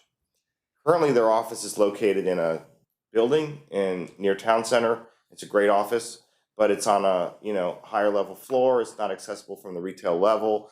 And I think the impact, although tremendous, that they have in the community is reduced by virtue of the fact that there's not an easily accessible program space, office space. Their impact could be much broadened with a program like this. We know we need affordable housing and workforce housing. We know we need permanent supportive housing for people who live with mental illness, and we know we need expanded services and resources for mental health services. So this is a check mark in every way. It's a big win for the city, and a lot of people have been working really hard to identify the site. Those of you who have been on the council for a while know that we've explored additional sites and haven't been able to get to a place where we had a consensus. And so I really want to applaud the work, Kathy, that you and your team have done, as well as our partners. If you just ask them to stand up from VBCDC and NAMI. Thank you for being here. Just as a reminder, the VBCDC board is appointed by City Council. So they're not exactly a city agency or department, but they're certainly in partnership with the city. It's a public-private partnership. NAMI has established itself as a regional leader in the area of mental health. We should be so proud that they're considering not only keeping their Coastal Virginia headquarters in Virginia Beach, but expanding it and providing services to people who live in Virginia Beach and across the region. This is a partnership program that this body that addresses many of the strategic priorities this body has set out in every retreat that I've attended since I've been on council: workforce housing, mental illness, health and wellness. And my preference, my request of the body is that we move forward in partnership with VBCDC NAMI to develop this site as presented. Of those three options, they're the ones who brought this concept to us. They're the ones who have been driving this discussion. They are nonprofit partners with track records of success in our city. This is a suitable site that checks all those boxes that's on slide 7. I won't read them off for you. And I think the direction we should give here today is to move forward, not just with gusto, but with really a sense of fulfillment that this is a culmination of work. It's not the end of the road. We have a lot more work to do, but it's a culmination of work, and it's a direct line to our strategic priorities that we've identified year after year. And it will be a very special day when we break ground and cut the ribbon on this center. That'll be a source of pride and excitement for the Virginia Beach that will make life better for so many of our residents. The final thing I'll say is the distribution of housing, 10 to 15%, it's not enough. It's really not enough. We need more permanent supportive housing, but what it is that it's adherence with the best practices for community development. That we're not concentrating people with mental illness into one area, that we're adhering to the typical sort of distribution in a community. That's a best practice. It has the connectivity, it has the distribution, it checks every box. Let's stop dragging our feet and let's get this done. Okay, anybody else? Sabrina? Thank you. And I certainly do think this is a worthy project, and certainly thank everyone who's worked on the project. to the point of additional, I guess, opportunities for and percentages for affordable housing, the 10 to 15%, currently you have to check the box of being low income and have mental illness. Is that correct? Is there potentially an opportunity to have at least 10 or 15% more of the 80% for just people with low income? Because you'll potentially have students living here. Potentially you'll have folks who work at the hotel who may live here as well. So is there an opportunity to increase that percentage for those who are just low income? So if you go by the percentage, let's just say you had 60 units and you were going to have 15% of those units reserved for those with mental illness of low income, that's 9 units. The rest of the units would be affordable low-income housing. So the rest, Yes. so this 80% is, okay, because it Yes. says median income. Yeah, it should be 80%, at or below 80% of the area median income. Okay. Okay, anyone else? Worth and then Barbara. Thank you, Mr. Mayor. Thank you, Ms. Warren. And I want to also second Mr. Bellucci's, Councilwoman Wooten's support for this project. I personally have scoured the city for decades for land for affordable housing. It's very tight in the city. So it is good news of where we are today. It's also good news that we control this site. It's a very valuable piece of real estate, but we control its destiny. And so I agree we should move forward quickly. Let VBCDC, which was started in 1985, I believe it's close to about 450 units that we control around the city, scattered site model. This will put us over 500. And I think this does check so many boxes with NAMI, the regional headquarters, and more affordable and workforce housing. Great. Barbara? In this notification that we got in our council package, there's a line that says Tidewater Community College will be appropriately notified and consulted with depending on the course of action determined.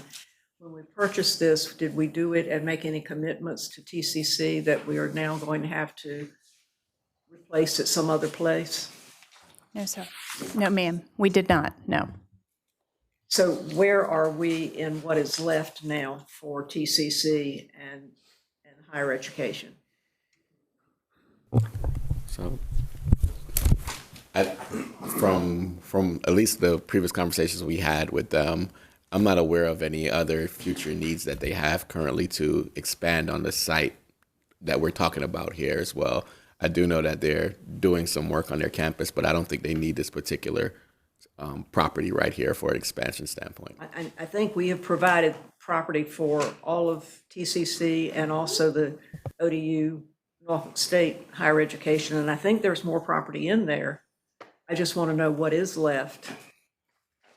Maybe this is separated because it's separated by the hotel from the college, but what is left over there for TCC and higher education? That's been our commitment to them. Okay, noted. Okay, anybody else? Rosemary and then Amelia. I think the location is phenomenal. One is because of TCC and the things that, maybe there'll be people taking classes under Jennifer there, but what TCC could offer the residents there, but also I'm pretty sure that would be on a bus line. Is that correct, Amelia? So Yes. there'd be public transportation, and that would be a really wonderful thing. I do want to say this is a step in the right direction. Like Michael said, we've got a lot of needs. The Sullivan House is also looking for some property for affordable senior housing. They have a beautiful facility on General Booth Boulevard, and they have little tiny apartments that are very, very affordable for seniors who can't afford to live elsewhere.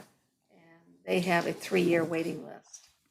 And if there's any other opportunity that we can find to help the Sullivan House, a 3-year waiting list is a long time. Anyway, nice job, Kathy, and all of you that have worked on this. Amelia? Yep, I concur with what they're saying about that. I'm trying to picture in my mind the percentage, from the mental illness. Are they mainly going to be apartments or units on the first floor and a different entrance for the affordable, those who are coming just for affordable housing? How are they going to set this up? I think we are not at that point yet. We wanted to locate a site, and as we get into design and work with the CDC, we will be able to come back with that information. Because that is important. Yes. You don't want a NIMBY effect of the affordable housing, wondering that they can coexist together. Agreed. Jen? I see a fellow Housing Advisory Board member with the sitting here, and then also my fellow members, Chris and Amelia. And even in our short time on the board, which I know it originated around workforce housing, but in our short few months, there's been, I think, among the body of the Housing Advisory Board, such frustration at our inability to put teeth behind the policies that we have in place. So we have these voluntary programs, and just at our last meeting, it was sort of like, how do we actually make this actionable? Like, how do we actually put this into practice? And considering so many of us on this body in these past few months have talked about affordable housing, and mental illness, and a number of things have come up. I'm pleased that we're able to put action behind it and also destigmatizing some of these things. So I'm also open to, because it's in District 10, having conversations about what that looks like. I think, for some folks, they may hear mental illness, they may hear affordable housing, and it may conjure up images that might be scary or uncertain. And sometimes that's the case, but not always. It's not every case. And so I look forward to helping have that conversation within the district. And even I can see my TCC psychology colleagues being like, yes, NAMI is going to be a neighbor. Maybe they can come over and do some presentations. So my 2 cents. Great. Anybody else? Sabrina? Could you give me an estimate of the cost or the amount for rent? What would be an estimate? We would have to get that for you. Could you please make Sure. I get that information? Absolutely. Okay, anybody else?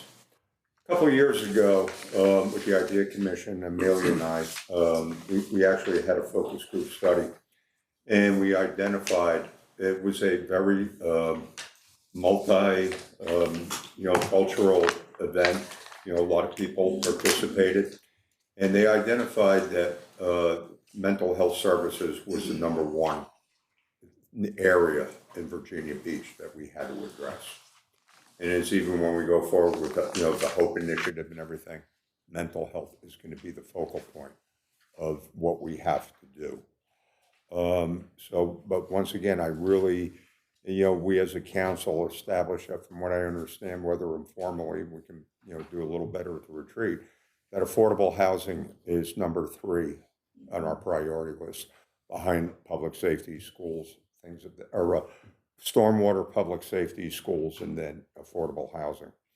And if we look at the success of the, unit that we put, what was that, Mediterranean Street, 19th, thereabouts, Steve Lawson's property, that has turned out to be a dramatic success. And when you think about, that is in the area with some of the prime, land values in the entire city. But once again, they accommodated well and blend in very well with the adjacent community. And, once again, you can overcome perceptions with success. And having a good thing like this in your neighborhood would be a point of pride. And you're almost walking distance from the hospitals and many things along public. It fits, like Michael said, it fits all the check marks. So does anybody object? Let's move forward with this.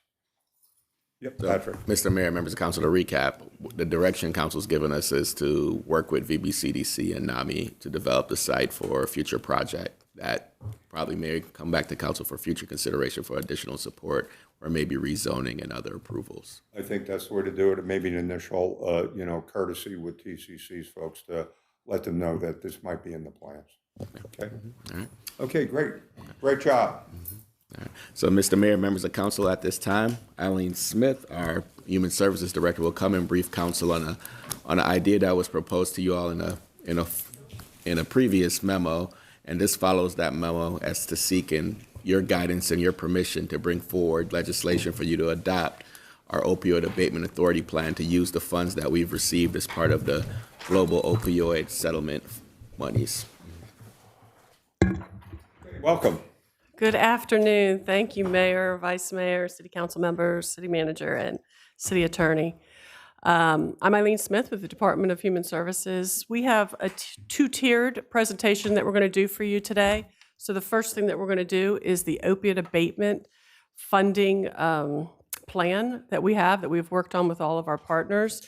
I have Stacy O'Toole here. She's our behavioral health administrator. She's over everything that is for adult services in mental health, as well as substance use in our agency, along with Angie Hicks, who's the deputy director over all of that. Shelby Giles is also here. She has worked very hard with our partners on this plan as well. But Stacy's going to present it. And then after that, based on a couple comments that we received about how do you get into mental health services with the Department of Human Services, and especially how do we outreach some of the homeless individuals that may work in our, or that may live in our city. We have also a few slides on that we'd like to just explain to you the various aspects and the various ways that you can get into services. So Stacy's going to do a couple things here for you to provide some information. Thank you.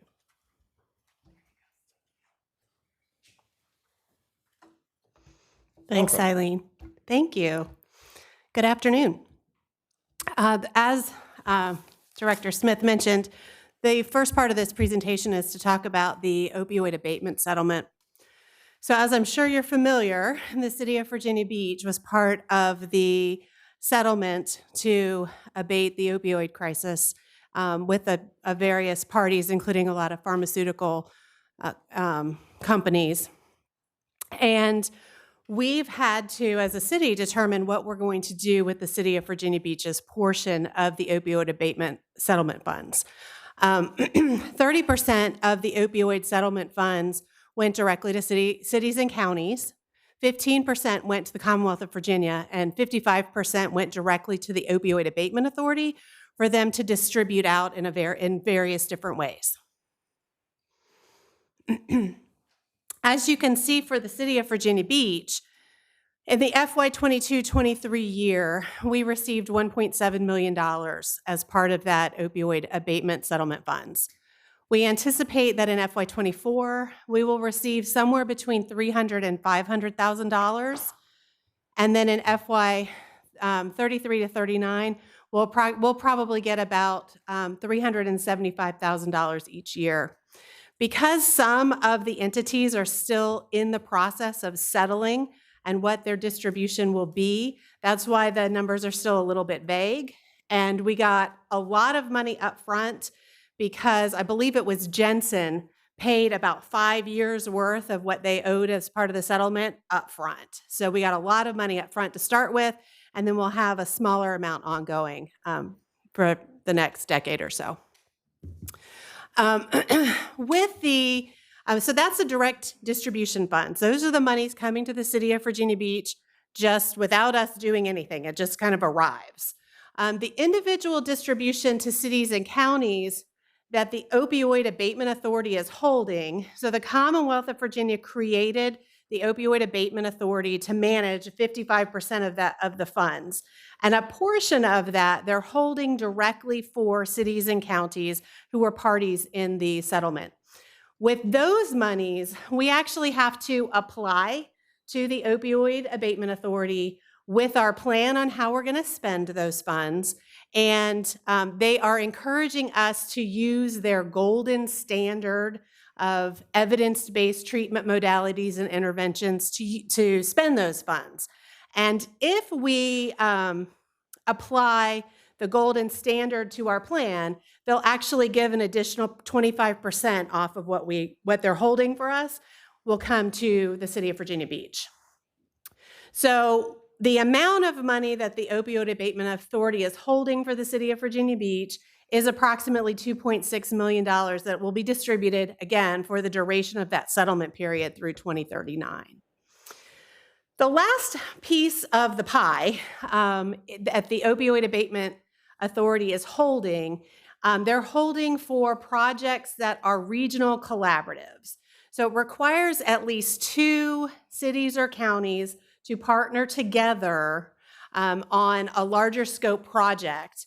And those are also applied for directly to the Opioid Abatement Authority, similar to applying for a grant. And they have a team that will then review the applications and determine whether that would be funded. We did, as the City of Virginia Beach, just receive word that our first application for a regional project with the Southside cities in our region, including Portsmouth, Norfolk, Suffolk, Chesapeake, and Virginia Beach, that we requested funds as a planning grant to plan for what we would do as a region to abate the opioid crisis. That was approved, and so we're really excited about that, and actually met just yesterday with some of our regional partners to figure out how we're going to move forward with that. So $1.7 million to get started, and then $300,000 to $500,000 a year is a lot of money. And we had to figure out what we were going to do with that. Our budget office felt like the Department of Human Services was a good place to start since it's an opioid issue.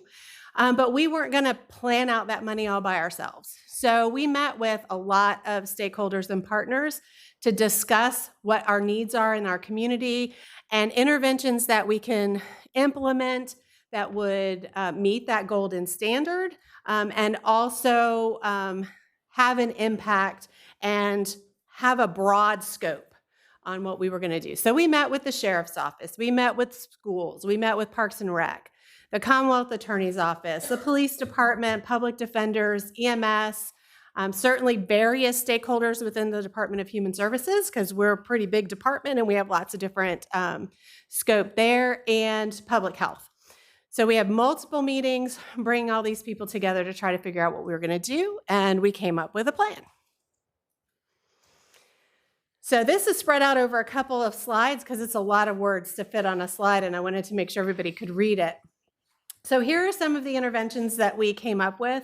One of the things we wanted to make sure that we did, remember we had a lot of money up front, but we're not getting that amount ongoing. So we wanted to make sure that we were mindful of any ongoing costs that we put in this budget, that we would have adequate money to continue to fund this throughout the duration of the settlement. So we kept our ongoing costs at about $370,000. The first thing on here is the peer drop-in center. And a peer drop-in center is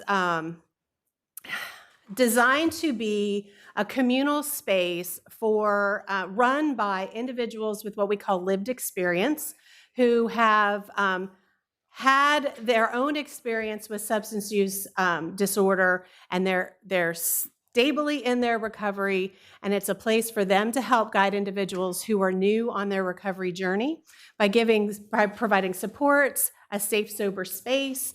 A lot of activities will be planned around evenings and weekends when we find people who are new in their recovery journey have a hard time with what they're going to do, and this will provide lots of activities for them. We also are expanding our jail treatment services. So the Department of Human Services has a lot of programs working within the jail, and discharge planning services for individuals as they exit the jail. But this is actually going to be more clinical services focused on substance use disorder, to be planted right there in the jail to assist individuals while they're residents there. The next piece on here, Prevention Youth Initiative, is curriculum to be offered at rec centers and schools to help, from a prevention standpoint, to help prevent individuals from entering into opioid use and abuse. We also are looking to add peer supports to our drug court program.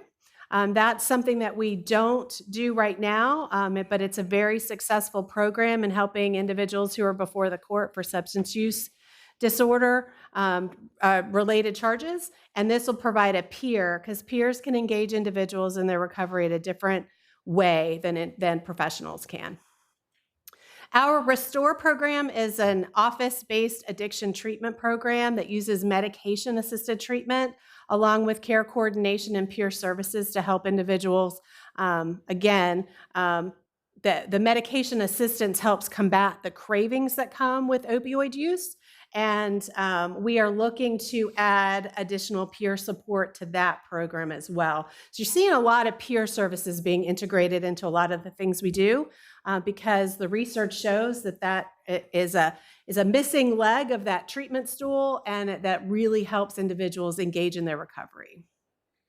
The next item on here is our Safe Care Respite Program. That was an ask of our social services side of human services as they work with families who have parents and caregivers who are experiencing substance use disorder or impacted by the opioid crisis. How can we provide some short-term respite care while our social services team helps to stabilize that family system and try to minimize disruption for those children? The next item on here is to address neonatal abstinence syndrome. So we're looking to expand some of the offerings under our infant development program in partnership with the Public Health Department to do outreach to the community, to obstetricians and pediatricians about the impact of the opioid crisis on pregnant women and of babies who are born experiencing an abstinence or withdrawal from opioids. And we have a lot of educational materials to do, and also a lot of outreach into the community to help impact that population. The next item on here is our Pathways Center. You all have been briefed about the changes in our Pathways Center, shifting from a 24/7 crisis stabilization unit into more expanded outpatient services. And some of the things that we're looking to do here is to provide, again, expanded peer supports with some of those services and some renovation funds to help convert an existing residential program facility into an outpatient facility. Community awareness is a piece in here. We're looking to do some community events to raise awareness about opioid use disorder and educate the community. Some more educational opportunities on here for first responders, that this money will help support training for first responders, including police department, EMS, sheriff's department, on the opioid crisis. Part of our stakeholder dialogue occurred with peers. And we met with individuals who were in recovery, and we said, tell us, what were the barriers that you encountered when you were trying to embark on your recovery journey? And they talked about barriers for education and vocational training. They talked about transportation barriers, childcare barriers, if they're trying to get housed for the first time, paying the, initial deposit to get their utilities turned on, those kinds of things. So we're looking to use some of these funds to help remove those barriers, because if life is really hard for individuals as they embark on their recovery journey, they're not going to be very successful in that journey. So that's how we want to use some of those funds. And then lastly, we carved out some money for our cooperative grant match. So I told you we did get the initial grant. We had a $10,000 match on the initial regional grant, and we were preparing for applying for the part 2, where we request actual funds to actually implement what we think we need to do that came out of the planning grant. And so we carved out $100,000 for that.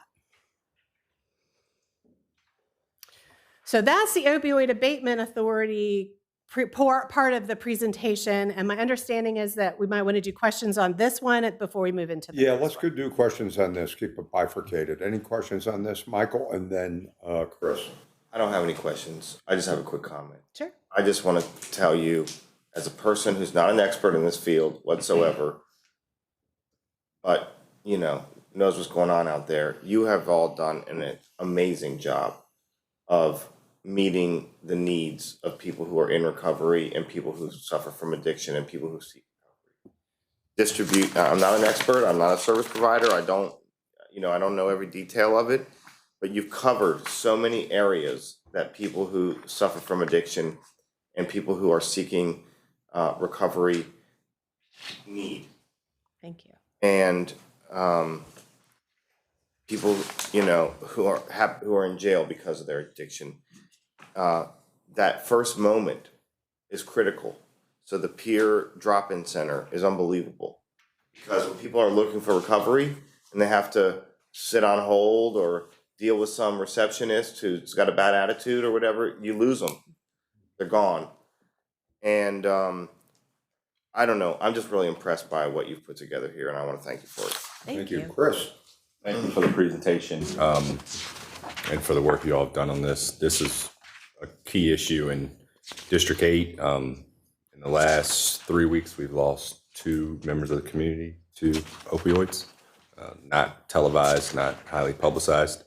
My first question is, it says the $370,000 is ongoing. So this is one-time money or over the course of? So I think it's on the second slide where it spells out and then, right, we got a lot in that first fiscal year mostly because of the Jensen settlement payment. They gave us so much up front. So we wanted to make sure, we don't know what subsequent years are going to be, but the guidance we've been given is that it would be between $300,000 and $500,000. So we didn't want to put too much on the city if we added a lot of new positions and then we didn't have a way to continue to fund those. So that's why we kept the ongoing expenses out of that plan. A lot of it's upfront money because it's construction, it's purchase of curriculum. And, when we run out of the barrier assistance funds, then we'll figure out how else we fund those kinds of things. But the ongoing costs would be new personnel that we've added. And we did build in a plan for expecting or being prepared for salary increases, higher over minimum, because we have a lot of employees now who aren't coming in at base salary. So we built that in when we planned for those positions so that we'd have a cushion. Yeah, I'd love to just make sure we keep an eye on that, especially coming out of the budget. If we add these positions, and clinicians are typically higher paid. But one thing that really popped out, especially as a former coach and going through this recently with some classmates and individuals, is the young adults and youth piece. And there is such a stigma around opioids, and to see about a 1.5% of the total contributed to or appropriated to community awareness, I would hope maybe that discussion as a body, or going back to the stakeholders, we have children in elementary that are going to middle school to high school to college, coming back. And there's not a lot of discussion in the city of Virginia Beach right now on the grassroots level of what this is doing to ravage our community. So $30,000 to go to the citizens for community events, I mean, that might be 2 events over the course of 2 or 3 years. So I would just like to see, especially as it's just, it's fresh in District 8. We just had one 3 days ago. So I just would hope we could do more to work within the schools, the high schools, because it's a serious problem. So thank you. That's an excellent point. I did want to just comment that we do have a lot of substance abuse prevention block grant money that we already do use that helps fund programs and services in the schools. And you're absolutely right, the $30,000 is for 2 to 3 community events. And then depending on how things break out and what other kind of carryover money we have and the success of those community events, we can certainly look to see how we can use some of our other resources that we have within the Department of Human Services as well. Thank you. Thank you, Barbara. I think a lot of what you answered for Chris was what I was thinking. I wasn't sure about these positions because they are repetitive. So that's what you're meaning by the ongoing costs. Yes, and then the difference is the one-time costs that set up the programs and so forth. And this has taken us to 2039? Is that what it's saying here? Yes, ma'am. So this initial budget is built on that $1.7 million. So all of the items in those tables should total, if I did my math correctly, should total about $1.7 million. recognizing that the $370,000 is the ongoing costs, because those are positions that we have to continue to budget for. The rest of the money is what we would call one-time expenses. It's a community event, it's paying for barrier assistance, that kind of thing.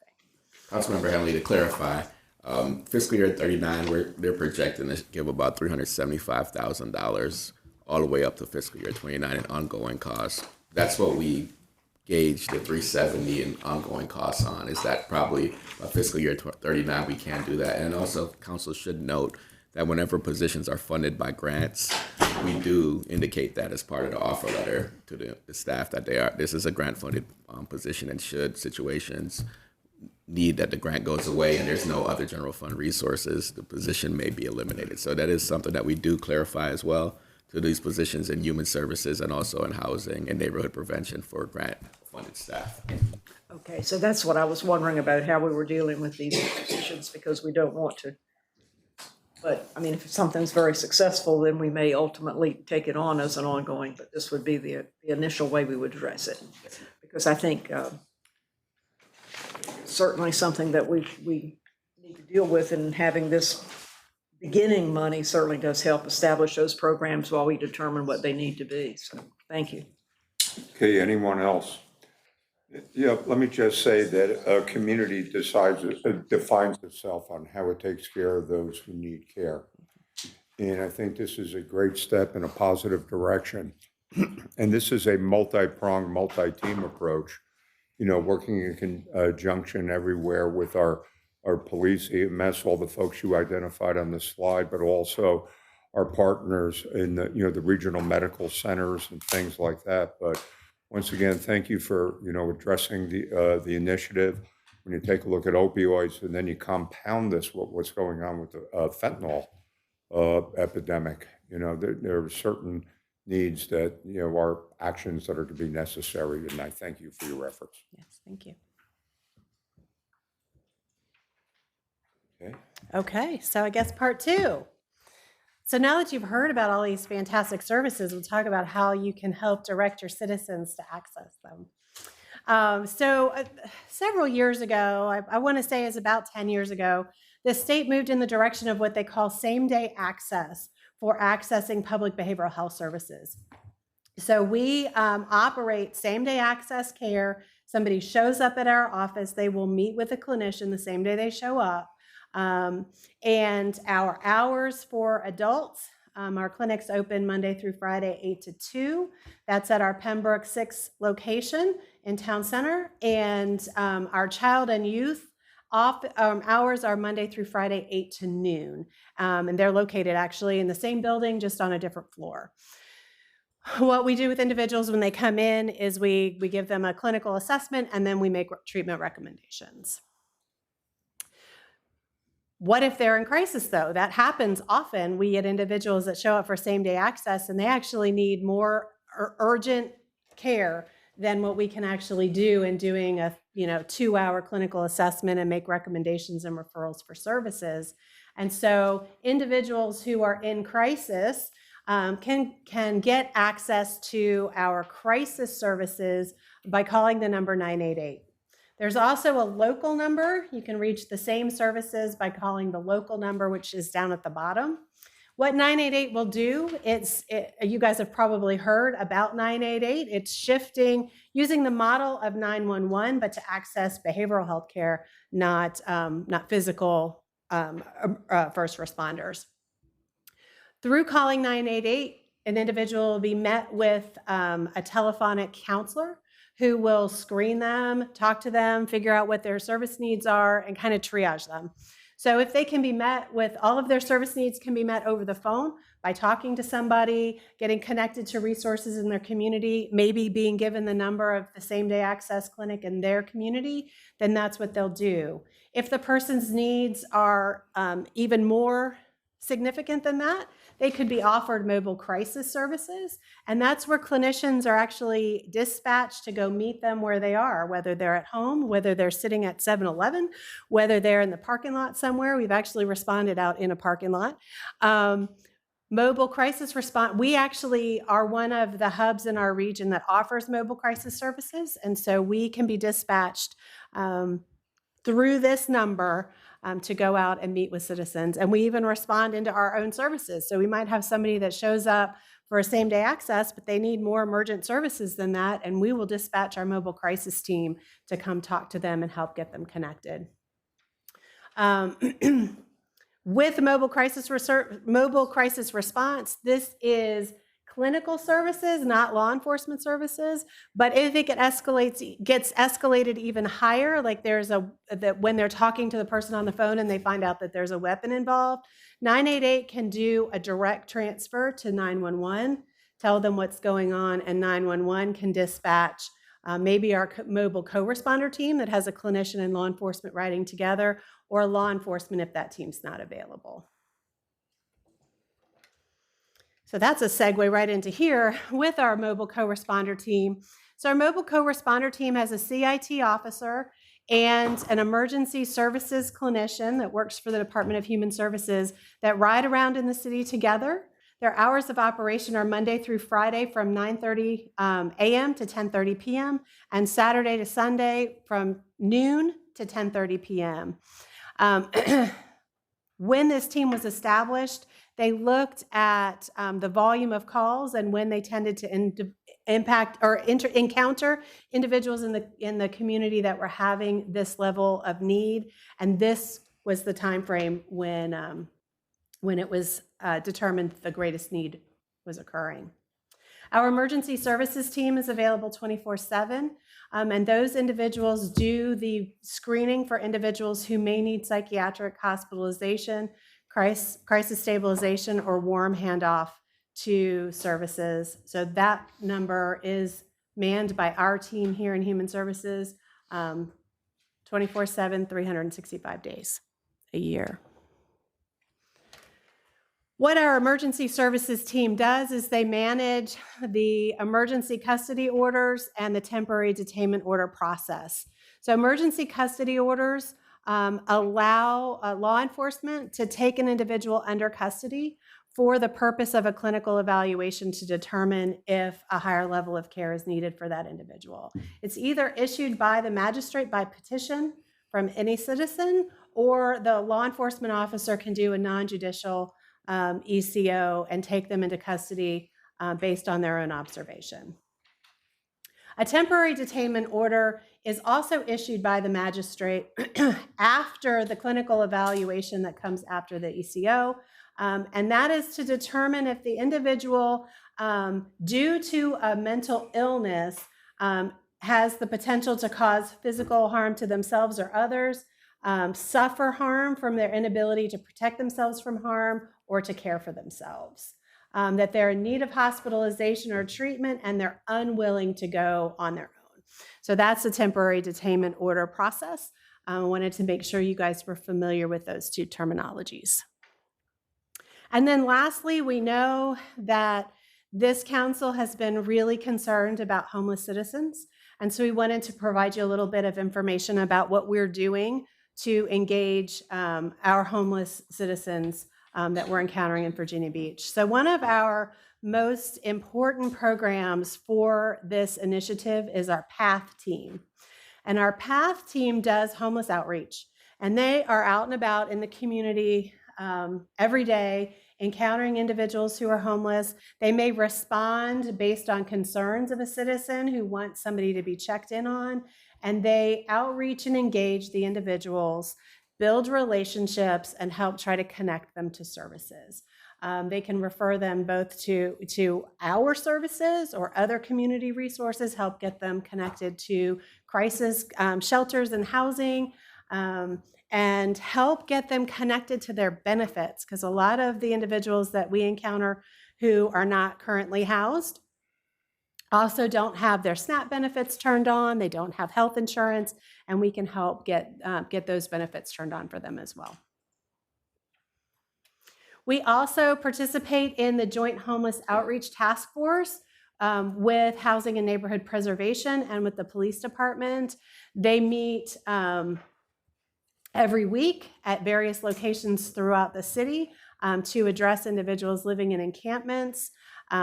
More path outreach initiatives happen through this process as well, to help identify individuals who may be experiencing a behavioral health disorder and need additional supports. And the leadership of this team meets quarterly to discuss additional strategies and outcomes and prepare future activities. Okay, any questions on this part? I think it's a great initiative. I think it's a great overall initiative that really covers a lot of the needs that are out there. Anybody at this point? Hey, thank you. All right, thank you. Dynamic, wonderful, well received. All right, Mr. Mayor, this is the last briefing before council comments. At this time, Caitlin Alcock from Planning will give you an update on your pending planning items.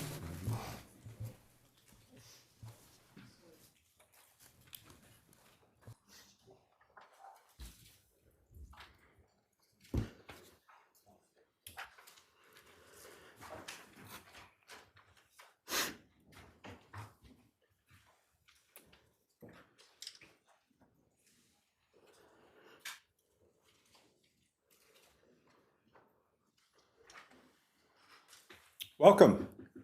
Good afternoon, Mayor, Vice Mayor, and members of council. I'm here this afternoon to give you a brief overview of the planning items for consideration at your July hearings. There are a total of 11 items scheduled for the July 11th hearing, including various ordinance amendments, conditional use permits, and subdivision variance requests. Item 1 is an ordinance to amend Section 106 of the zoning ordinance pertaining to notice by the Board of Zoning Appeals. This request stems from Virginia Senate Bill 1151, which was passed during the 2023 legislative session to standardize public notice requirements. Under the current requirements, Board of Zoning Appeals cases must be advertised for 2 successive weeks in a newspaper of general circulation with not less than 6 days between the first and second publications. The hearing must be held between 5 days and 21 days after the second publication, and a descriptive summary shall be included with the advertisement. Based on the proposed amendment, cases must be advertised for 2 successive weeks with 6 days between ads. The first notice shall appear no more than 14 days before the intended adoption, and no summary is required. On that last point, I will note staff does still intend to provide the summary just so the public is generally aware of the nature of requests to be considered. This item was recommended for approval by the Planning Commission at their June hearing. Item 2 is an ordinance to amend sections 1605 and 1609 of the zoning ordinance. This is pertaining to notice and permits for coastal primary sand dune applications. This request stems from Virginia Senate Bill 867, 1151, and 1160. Again, these were passed during the 2023 legislative session. With the proposed amendment, notices will need to be published once in a newspaper of general circulation in the 7 days prior to a hearing, rather than once a week for 2 weeks. The new language would allow certain notices to be sent via email rather than traditional mail, while maintaining the requirement that such notices, whether they're mailed or emailed, would need to be sent not less than 20 days prior to the hearing. With the new amendment, notices of hearings must be posted on the city's website at least 14 days prior to the hearing, and a copy of such notice shall be provided to the Virginia Marine Resources Commission for submittal to the Virginia Regulatory Town Hall. Additional changes include removing the notary requirement for permits that are signed by the chairperson of the board. It also adds additional protection for the city in the event that the board submits a correct and timely notice for publication, but the newspaper either fails to publish a notice or publishes the notice incorrectly. With the proposed amendment, the board shall be deemed to have met that notice requirement as long as the notice is published in the next available edition of the newspaper. The Planning Commission did vote unanimously to recommend approval of this application at their June hearing. Item 3 is an ordinance amendment to sections 1405 and 1409 of the zoning ordinance, this time pertaining to notice and permits for wetland applications. The proposed changes for wetland applications mirror those discussed on item 2 for the coastal primary sand dune applications, with the additional change that the Virginia Water Control Board has been updated to the State Water Control Board. Again, the Planning Commission did vote unanimously to recommend approval of this item. And this just gives you a brief overview of those 3 proposed ordinance amendments. Item 4 is a request for a CUP for an indoor recreational facility located at 799 Chimney Hill Shopping Center. The fitness center will occupy an approximately 53,000 square foot unit in the shopping center. Since the proposed facility exceeds 7,500 square feet, a CUP is required in the B2 Community Business District. Parking for the site is based on the shopping center as a whole and does exceed the requirement by 213 spaces. The proposed hours of operation is 24 hours a day, Monday through Friday, and 5 a.m. to 12 a.m. on Saturdays and Sundays. There are minor exterior changes proposed to the building, primarily just repainting, and then new building signage and signage on the existing monument signs for the shopping center. Staff is unaware of any opposition to the request, and the Planning Commission did vote unanimously in favor of the application. Item 5 is a CUP request for a tattoo parlor, specifically for the application of permanent makeup within an existing salon at 523 Hilltop Plaza Shopping Center. The applicant intends to offer permanent makeup services within a private suite in an existing salon. The hours of operation will be by appointment only, Monday through Fridays from 8 a.m. to 5 p.m. There is sufficient parking on site, and there are no changes proposed to either the building exterior or signage. Staff is unaware of any opposition, and the Planning Commission did vote unanimously in favor of the item. Item 6 is another request for a CUP, this time for a home occupation for retail sales for property located at 2624 South Kings Road. The applicant intends to operate a personal safety consulting business out of his residence. As all business will be conducted virtually, no customers will be permitted on site. The applicant was proactive in speaking with his neighbors, all of whom, according to the applicant, were supportive of his request. While the primary services offered to his customers include training and assistance with obtaining a concealed handgun permit and choosing a suitable firearm, the applicant may choose to sell one of his personal firearms should a customer be interested. Due to this potential sale of firearms, the applicant is required to obtain a federal firearms license through the ATF. In order to obtain his FFL, the applicant must show proof that he is permitted to conduct the business at his residence, thus the need for council approval. Should the applicant sell one of his firearms, the firearm would be mailed off-site to a licensed firearm dealer where it would be held until the customer was able to retrieve it. Since the applicant does have an extensive collection of modern and vintage firearms on site, staff has conditioned that all firearms and firearm parts shall be stored in a secured vault, safe, or other similar type container. Staff has also conditioned that should the CUP be approved, the applicant shall contact the police department's crime prevention office within 1 month to arrange for a security assessment to be conducted of the site by one of the officers, and then a copy of that report from the officer should be provided to the planning department. There are additional conditions for the application that you can find in the staff report. Staff has not received any opposition to this request, and the Planning Commission did vote unanimously in favor of the application on their regular agenda. Item 7 is a request for a subdivision variance for 2 parcels along Indian River Road. This application was indefinitely deferred at the August 17th, 2021 City Council hearing. The applicant is requesting to reconfigure the 2 existing lots into more regularly shaped parcels. Although legally created, neither of the existing lots meet the minimum requirements for street frontage or lot width within the AG2 zoning district. Since both parcels can be developed with a single-family residence by right, the proposed reconfiguration would not result in an increase in density beyond what is presently available, which is consistent with both the recommendations of the comp plan and the ITA plan, both of which seek to limit the residential density within the ITA. Staff did receive 1 letter of opposition to this request with concerns related to density and impacts to the natural environment. While there were no speakers in opposition at the Planning Commission hearing, there were 2 registered speakers in opposition at the August 3rd, 2021 hearing. And at that hearing, council recommended that the application be deferred to the next regularly scheduled meeting to allow the applicant additional time to address concerns related to access, drainage, and utilities. The same 2 speakers did speak in opposition at the August 17th hearing, at which time council voted to indefinitely defer the application in order for the development of the area to be considered in a more comprehensive manner, since the applicant owns several parcels along that private lane.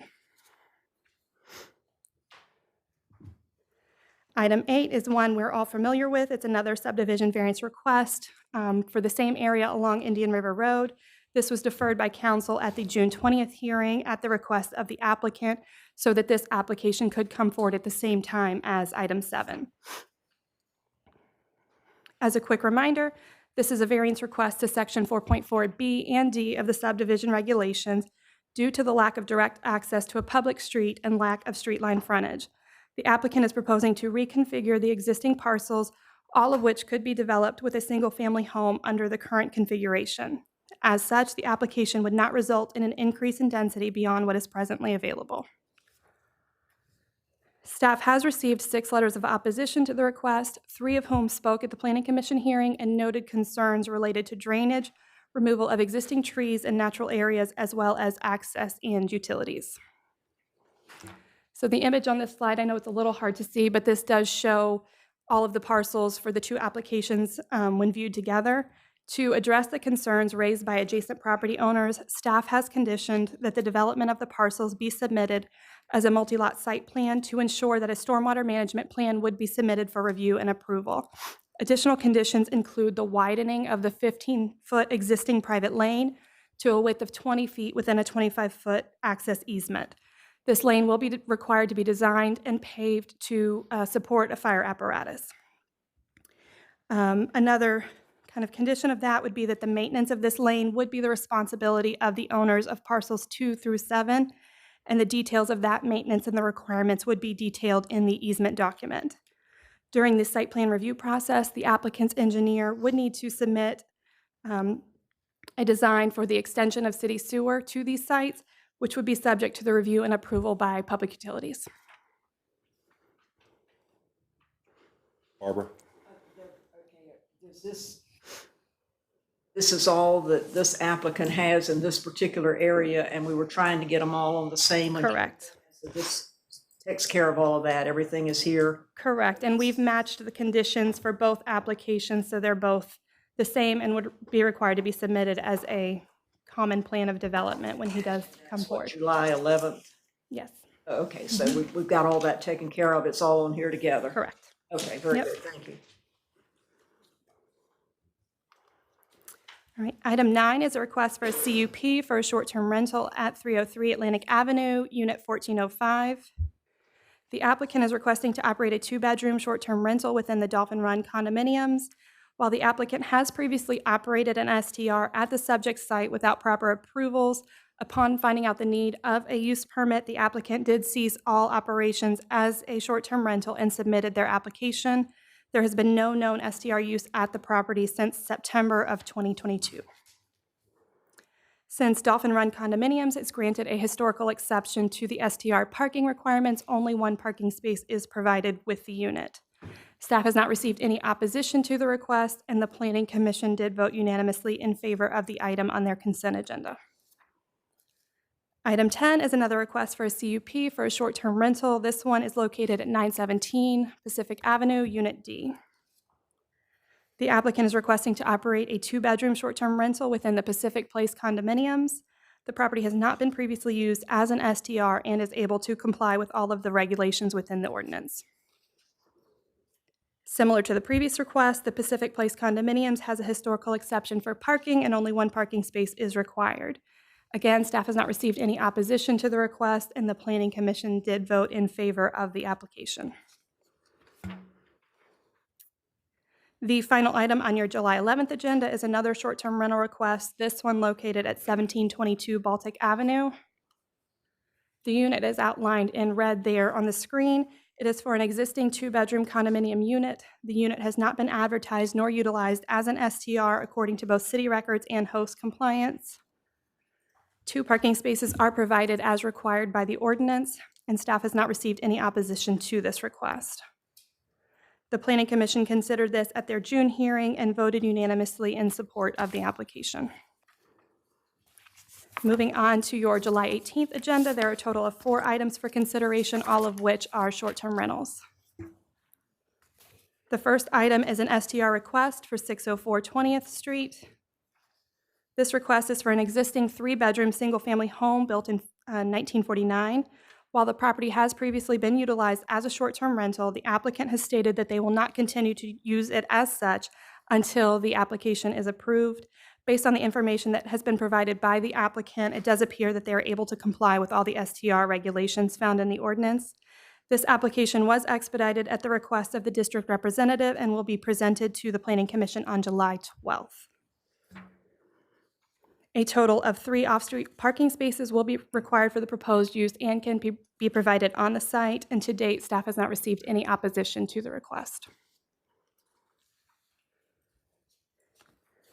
Item 2 is another STR request, this for 606 20th Street, which is adjacent to the previous application.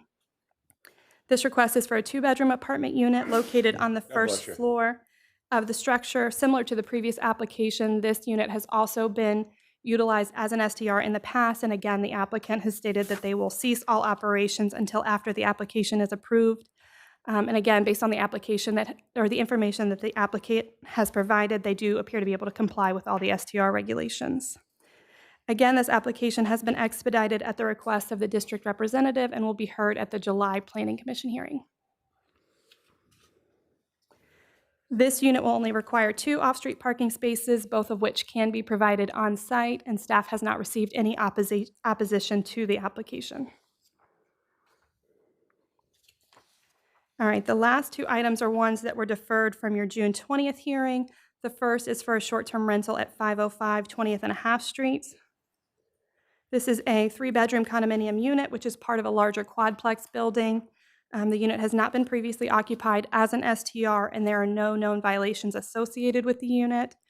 A total of 3 parking spaces will be required, 2 which will be provided on site, and the other will be leased at 622nd Street. 2 neighbors did write letters of opposition to the request and also appeared before the Planning Commission to oppose the application. Since that time, the applicant stated that they have spoken with those neighbors and have addressed all of their concerns and the opposition. At the May hearing, the Planning Commission did vote unanimously in favor of the request. Similar situation here. This was another STR request deferred from June 20th. This is for 507 20th and a half Street. Another 3-bedroom condominium unit. This is just on the adjacent lot. Will also require 3 parking spaces, 2 of which will be provided on site. The other will be leased from 622nd Street. And same situation here, 2 neighbors wrote letters of opposition to the application and spoke in opposition at the Planning Commission hearing. This applicant has also reached out to those neighbors and addressed all of their concerns. Again, the Planning Commission voted unanimously in favor of the item. And that concludes the briefing. I'll stand by for any questions. Any questions? Okay, thank you very much. Thank you. Okay, before we get to council comments and discussion, Mr. Dehaney, you have an update? Mr. Mayor, members of council, just wanted to remind you all that I put some information to you all in your packet regarding collective bargaining. Based on your previous discussion, the goal would be, unless we get any comments for feedback for changes, to put that on your agenda for consideration on July 11th. So let me know if there's any changes that you would like to the information I shared to you. Okay, thank you. Amelia? A letter from that group, and they were asking whether there would be a possibility to have one person from that membership, the collective bargaining, being part if we proceed for having a task force. So membership for the task force, that would be, they were asking to see if they could have a member on the task force? Yes, from. Yeah. That will be determined by council. Once council creates the task force, then council would have a deliberation on who it wants to appoint to the task force and then publicly adopt the members for the task force. Thank you. Yeah, if I could just start off briefly, I think we as a body and, the people in the city in general really value our city employees tremendously. And we've been through some hard times together. And one of my prerogatives as mayor is that I have the discretion to grant a holiday. And just to let you know that, with July 4th coming up and the launch of the summer, I've asked the city manager to allow July 3rd, Monday, to be a holiday to offer our valued employees a 4-day weekend. Thank you, Mayor. Rocky. Yeah, they'll appreciate that. Hey, Rocky, you get off too then, right? Never off. It's a busy holiday weekend. And on that note, as it is a busy holiday weekend, and it's one of my favorite weekends when we celebrate the red, white, and blue. And I want to take a minute to invite everybody to come out to District 1 to a couple of the neighborhood parades we're having. Listen, these neighborhood parades are awesome. It's small town America. It's going through the neighborhoods. So on July 1st at 10 a.m., there'll be a parade in La Cove Park neighborhood, which is up in the northwest section of the city in Sherry Park. And on July 4th, the Arrowhead Civic League will have their 10 a.m. neighborhood parade on Susquehanna. And I can tell you that these parades are very nice, and they'll be waving the red, white, and blue and happy birthday USA, and it's really a lot of fun. So I invite everybody to come out to District 1 to celebrate some of these parades. We'll be out there having a good time, eating hamburgers and hot dogs. You got it. Thank you, Mr. Mayor. Yeah, we work for food. Michael. Thank you, Mayor. Well, I appreciate Councilman Holcomb's update about the neighborhood parades in District 1, and I think I might join you for a parade or two that day. I look forward to it. But I don't want to miss the opportunity to see your neighborhood parade and to raise you July 4th celebration at Mount Trashmore in District 3.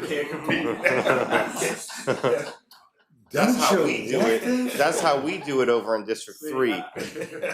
And so I want to thank the city staff and everyone who is going to make that really a locals July 4th celebration possible, and just share with everyone what's happening there on July 4th. Gotta love the jocularity. There is a Independence Day celebration with food trucks, live music, fireworks. The event begins at 8 p.m. It's free admission, although parking is $10. Fireworks begin at 9:30 p.m. And so get there early, bring your red, white, and blue.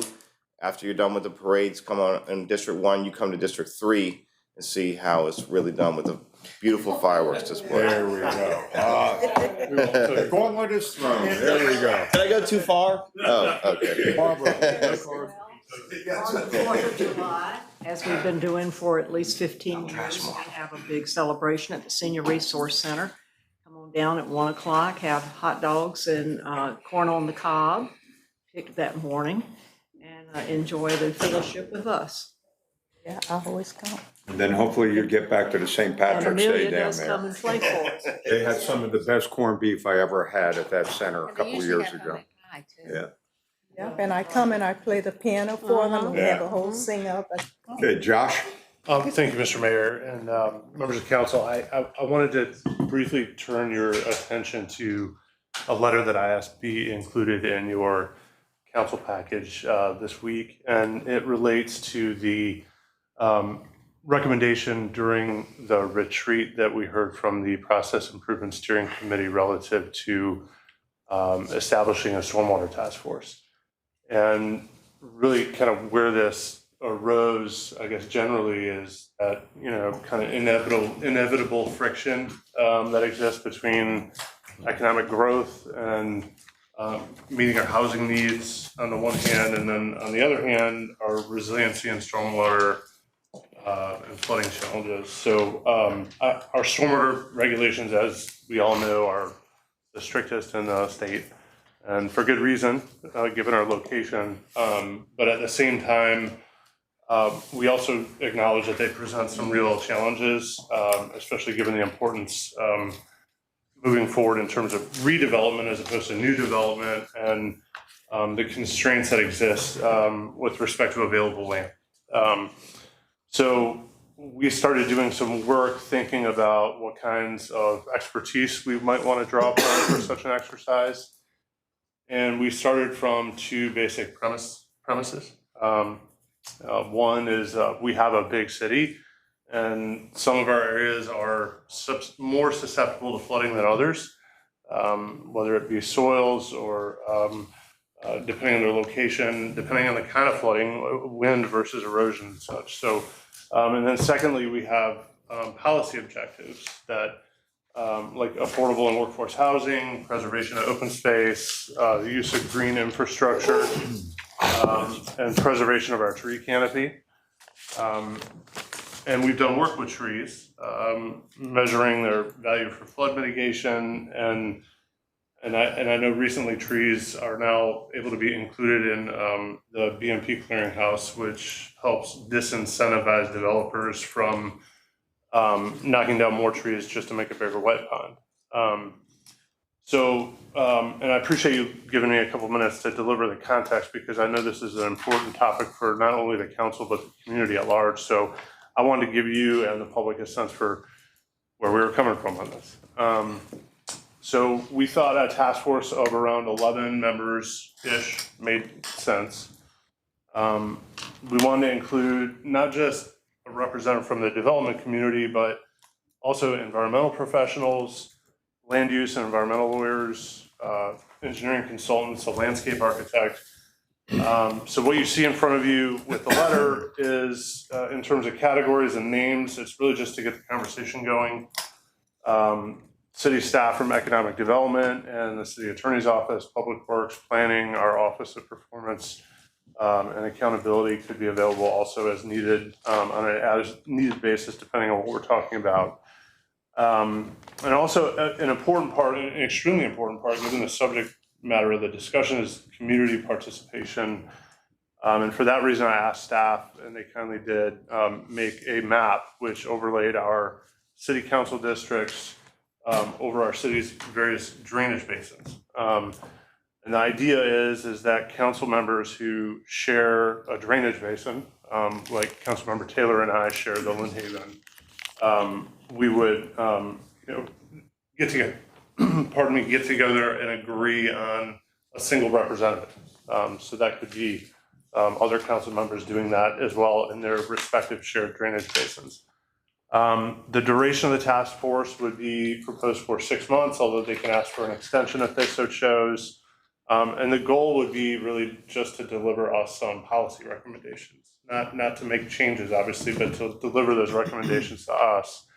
And an example I pointed out in the letter is we have a CIP for cost participation in stormwater infrastructure projects. And really, to my knowledge, there aren't any established criteria to evaluate eligibility for those funds, depending on the project. And this is just like kind of one way that I think we can help incentivize projects that have desirable policy outcomes, like affordable workforce housing, open space, tree canopy, and importantly, redeveloping in areas of our city where we've got infrastructure in place to support the growth, like our strategic growth areas. So like I said, I know this is a topic that is of great interest and concern to people, particularly with the investment that we've made in the bond referendum and the presentation that we just heard with these projects and their increasing costs. But I really just, the purpose of this is I just wanted to show you and tell you about the time and work that and the thought that we put into this, with a focus on broad representation, relevant skill sets, and I'd be grateful for your thoughts and input. Okay, thank you. Okay, any other announcement? Yes, Amelia. Well, some of it, I have at least 4 things to share. First, thanks to all those who came. I had Councilman Belushi there, Councilman District 1, Rocky there, and Vice Mayor, as well as the mayor for the opening of the, and city manager was there for the opening of this new Burton Station. It is a beautiful facility. Everything, I mean, it thought about the safety, even to do with where someone who may get cancer, how they've moved certain things into separate areas instead of having things right out in that main. So that was important. It went very well. And the chief spoke correct as well. It's the mayor and myself. And the next thing that I want to share is that we have a District 4 community meeting that's coming up July 12th from 6 to 8, and we're going to be at the Renaissance Academy. That's our high school equivalent in that district. So we hope people come out. Another important thing that happened is the Virginia Beach Police Department graduation. Again, Rocky Holcomb was there with me, the mayor, and Patrick, and it was quite moving because this is the first time I've been where we had an international group. We had 15 graduates, but we had some of the parents, the fathers, like from Puerto Rico, come to put the badge on them. And the young lady too, who had her father come up. Of course, they were very, the protocol, and then next was the big hug of a family, and that was quite a tearjerker. So we enjoyed that. It was over at Virginia Wesleyan University. Besides that, from the Hampton Roads Transit, as you know, I am council liaison for that and chair, but $25 million for the new South Side facility. We received that grant. We're also thankful because we had support from Senator Kane and our city participated in giving that approval by including a letter for this to come through. So we have that in. We also have another where they have reduced the former max route costs because they look at those who are marginalized, how much they have to pay.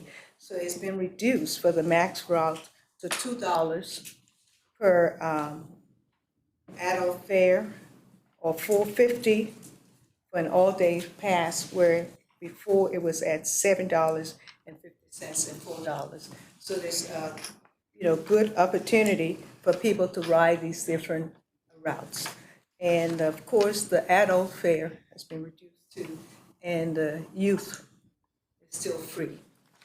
And one final part I have, and that was this morning. You can imagine, I just got in last night from San Francisco and went straight to a nice Kenya symposium that was done for the Virginia Wesleyan, bringing in people, political people from Nairobi, as well as having a panelist, which included Senator Rouse,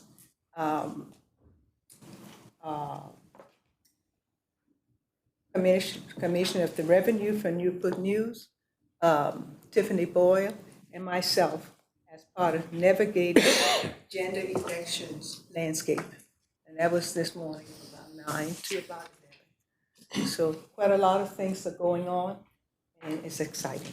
Thank you. Anyone else? Sabrina? Thank you.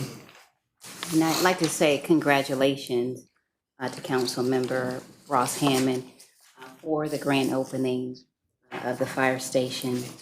Your district, I wasn't able to make it. I was preparing to go out of town, but I did send my assistant, but I would like to congratulate. Thank you so much. I also just want to follow up on the conversation I had last week regarding additional funding being allocated to the Juneteenth Festival.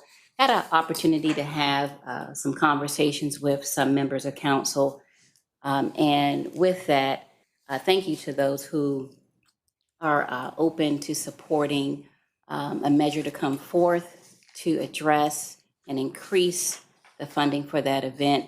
I've also spoke with Attorney Mark Stiles, and his staff has prepared an ordinance, but I would like to send that information out to you, give you a chance to look at it, and make sure I add on all of the sponsors who do want to be a part of it. But just wanted to make you aware of what I have done, the next steps, and following up on my conversation. And Sabrina, I appreciate that, and I would love to talk to you because I have some ideas I'd like to run by you for really getting some legacy sponsors that come on, because I think this is an important thing. We've ran it for two times in a row, and both you and Dr. Ross Hammond were very instrumental with bringing it forward. We like to get it to the point where it's large enough to actually put on the beach.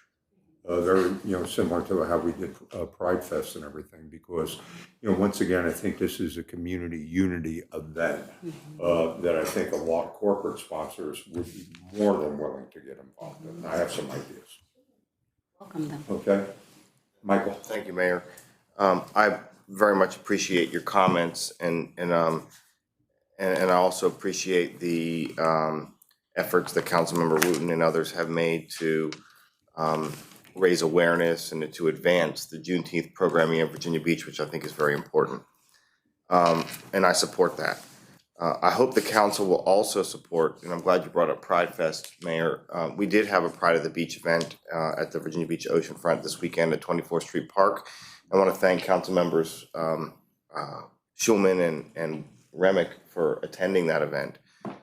That event is in its third year, and it wasn't on the beach this year, Mayor. It wasn't on the beach for lots of different reasons, and we can unpack that further at a different time. I think we should, and I hope Councilmember Wooten would be agreeable to this, then we need to take a look at the comprehensive kind of outlook of that type of community programming. So let's plus up and support Juneteenth. Let's also plus up and support the Pride at the Beach event and other community-based initiatives of the Phil Fest. Let's look at Phil Fest, which has been going on for many years, and these community cultural programming. And so I hope we have an opportunity and that you'll consider, Councilmember Wooten, being inclusive of all of the needs of the kind of community programming that we have as we contemplate these funding strategies, because there's lots of needs, and we should, I'm totally supportive. And I hope the council will be supportive of all those cultural efforts. And it's not just money. It's also that we really need the CVB and beach events, or whoever the contractor is, and city staff, frankly, to provide leadership and logistical support and promotional support for these community events, so that can be an enhancement to the tourism portfolio, but also a source of enjoyment for residents. And Barbara, before I get to you, if I can make an appointment, I think what we're seeing, especially this year, is the transition at the oceanfront, where we have so many different types of venues that attract so many different groups and people. And, even with Juneteenth, and see the the different people from all races and all parts of the city, also, with the Pride Fest. But when you think about the success of everywhere from something in the water to a rodeo to jackalope to, a successful country western thing. And then I'm also working with some of the community leaders about the potential of having a concert the other side of Labor Day, where we have a lot of incredible local talent that is here. So, but once again, the idea of making the beach the genre that is welcome to all, that there's something for everybody, and let people know it's their beach and they have buy-in, and I think that is something to go for. May I respond? Yes, please. You want to go? No, go ahead. I do Okay. want to comment on this issue. Okay, thank you. I'm so glad that this idea has spawned so many comments and suggestions. Like I said, I'm open to hearing that. But what I want to do is make sure we invest the funding for Juneteenth for this ordinance, and then I'm happy to discuss other events and so forth, and look at that legislation going forward. That's fine.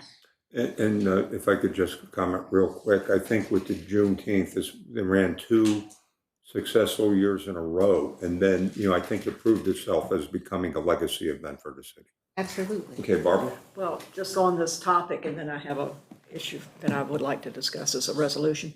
There are so many now, and having an overall accounting of all of these events, and because there are so many, I keep getting questions, well, who's paying for that? Because and then we had the issue, I think last week, where we added some additional money on the Neptune Festival, and apparently that's, I asked for a compilation of how much that is now. I've lost track of what we're doing with everybody. I would like to see all of them and how they're funded, which ones are funded with but-for money, which ones are funded with just grants. What is their accounting? How do we track how the money is spent? But also, I've had some folks say, well, what if I just want to go to the beach? Where do I go? Because I think there's so much going on at the beach and organized sessions now that folks want to know, what if I just want to go with my family? What's available for me? So I think we're doing a lot, and I think we need to see the overall so that we can answer those questions to people about just how they're all being treated and and so forth. So that's a good idea. On another issue, at an appropriate time for the family, I hope we can do a resolution for former Mayor Bob Jones, who passed away. And, Yes, I think we I should. think we do need some recognition for the family. And I did attend the memorial service today for Terry Jenkins. I don't think there was a person in our city who ever took more attention to the love that she had for the city, and that had built all the years that she was head of our human resources, or human services department. Just a really fine lady. And I think Barbara, her legacy will continue as her involvement with the hospice center that is being built, and she was very proactive in bringing that to fruition. That was just one of many. If it hadn't been for Terry, we wouldn't have the senior resource center that we have today. She did so much. She really did. She was extremely valuable. Yeah, and just to piggyback on what you just said about her, you know, I'm serving on that hospice house, and when I brought them here, remember, she was sick then, and her words, remember, they showed something where we didn't see her face, but her support. So even at her lowest end, she was still advocating for something. Yeah. This is just a suggestion, because with what Councilwoman Henley is bringing up, accountability, transparency is important. The city has a way with maybe your first 1 or 2 or 3 years to help you, but we also need either helping ourselves begin, like how the Neptune Festival has, fundraising things up. Not every year you come and say, where's my part? So maybe we can establish something, because in our vision, we talk about different cultures. And maybe we can use the Office or Department of Cultural Affairs to pull all of this together for Juneteenth, for Team Lamb, for what all we do, VAACC, we all do Breakfast, yeah. but have an umbrella so that we have that accountability, how the money is spent, whether these groups are also helping to bring some funding in. Because it's empowering if you can work towards, just like Neptune Festival, bringing in their 2 cents. But if we don't see it, we will have Councilwoman Henley mentioned, 1 minute, how come this is just being given out? Is there accountability? Do they have some fiscal budget that they do through the year that brings this, but not just come each year? Well, we want to do this, give us so many $100,000. But have that, just like the do with, for the BJIT and all of these groups. I'm sure they have some monies they've raised or some way, and then we're backing. So since some of these groups maybe don't have the foundation for all of that, but have the passion to do it, maybe we can put something like that under cultural affairs, and they man whatever amounts go out. Because yes, Juneteenth, I mean, I was here for some of it. I was also in City of Franklin to watch some of theirs participate, and in Chesapeake. So it was a roundabout. Every city are now doing something for celebrating Juneteenth. I was in San Francisco. On the TV, it was a big San Francisco parade, a pride parade. So these are getting bigger and bigger. And some of the different banks, different corporations are now pouring into it. But they all want some accountability. So maybe we can have an umbrella instead of just individuals bringing up groups. That's good. Just my 2 cents. Rosemary and Michael. I couldn't agree with you more. I think all these events are really important. And we do need to celebrate them. But Kit Chope got up, he was able to tell us, you know, the economic impact, the return on investment. And we know that they bring in a lot of sponsors, and they have a lot of events and things that they do. And I know Bobby said it's successful, but I don't know what that means. I don't know what the level of success is. I think we need some accountability. I think we need to be looking at some of these things strategically. They need to be finding their own sponsors as well, not just to be dependent on taxpayers' dollars to do these things. And we want to help them. We want people to succeed, But there are a lot of groups out there, and we, just like COG has certain criteria, we probably need to have certain criteria and goals to be met to have different levels of funding. And I think rather than just doing this haphazardly, we should be thinking about this strategically with the accountability and transparency. Because at the end of the day, we're responsible to the taxpayers.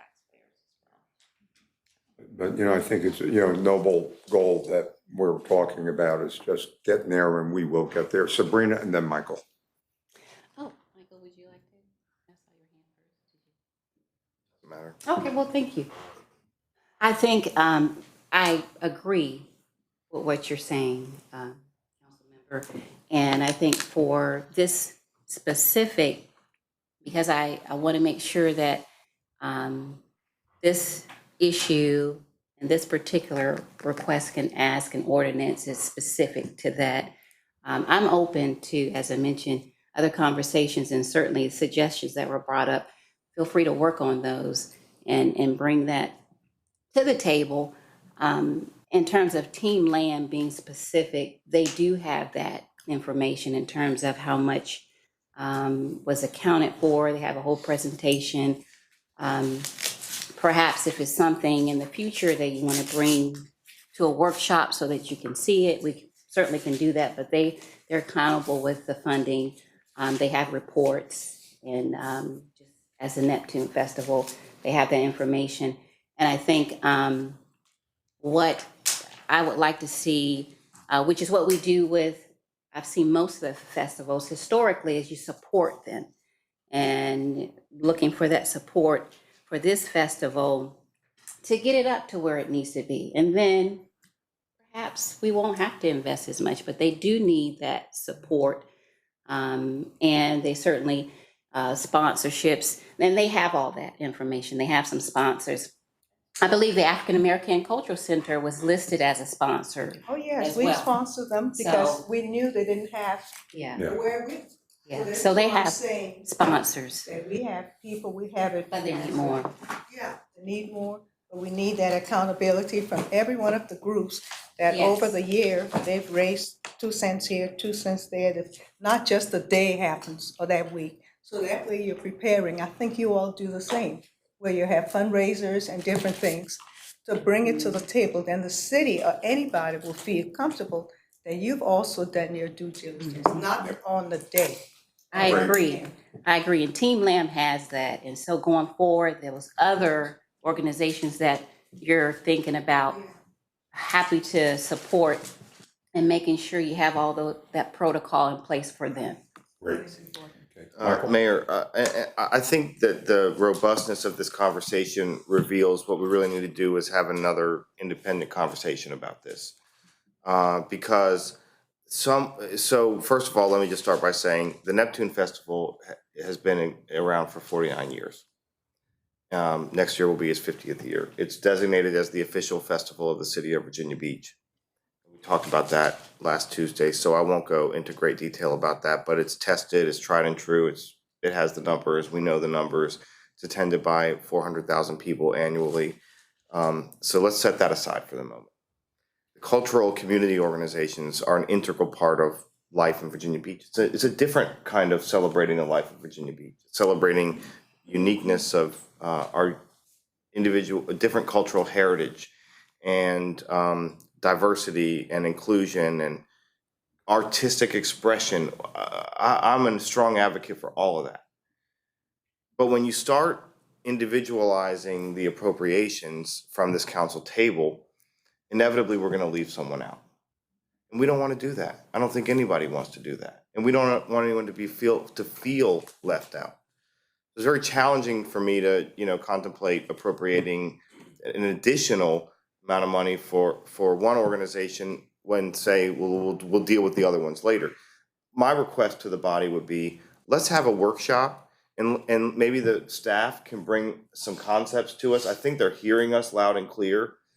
Mr. Dehaney, if you have any questions, I think any of us would be happy to talk to you about kind of where our heads are. But I think the staff is hearing us loud and clear that we want to see enhanced partnership, that we want to see enhanced programming, and maybe they have some ideas they could bring to the table that would help us create either a fund from TIP, which is, largely tourism-based money, that could really move this effort forward in an inclusive way so that we're not leaving people out, that we're incorporating all of the beautiful cultural elements that exist in Virginia Beach. And I think that'd be a more responsible way to move forward. And I'm including, by the way, as a former president of Hampton Roads Pride, the Pride Fest event at the beach into that bucket. So I have skin in the game, but I think we need to look at it holistically. And that's how you don't leave people out. That's how you develop a really equitable programming program for the community. Okay, at this point, No, I was just going to say, at this point, I think we got a foundation on which we can build on. I think there's a broad consensus that we want to make sure that we have the reputation of being a multicultural and welcoming community, for many, many different and diverse groups. So when we, plan on making this a workshop item and, really hammer it out and come to a yes on this. Okay. Can I ask a question? Can we do that in tandem with what's going on? Because I hate to see this delayed. Yeah. Because I wouldn't have delayed if we had a discussion about the Neptune Festival, which I thought we were going to talk about it, I wanted to be diligent in my efforts, so I brought it to discuss it with everybody so that everyone knows to be diligent. However, I don't want my diligence to be rewarded with delay on this issue.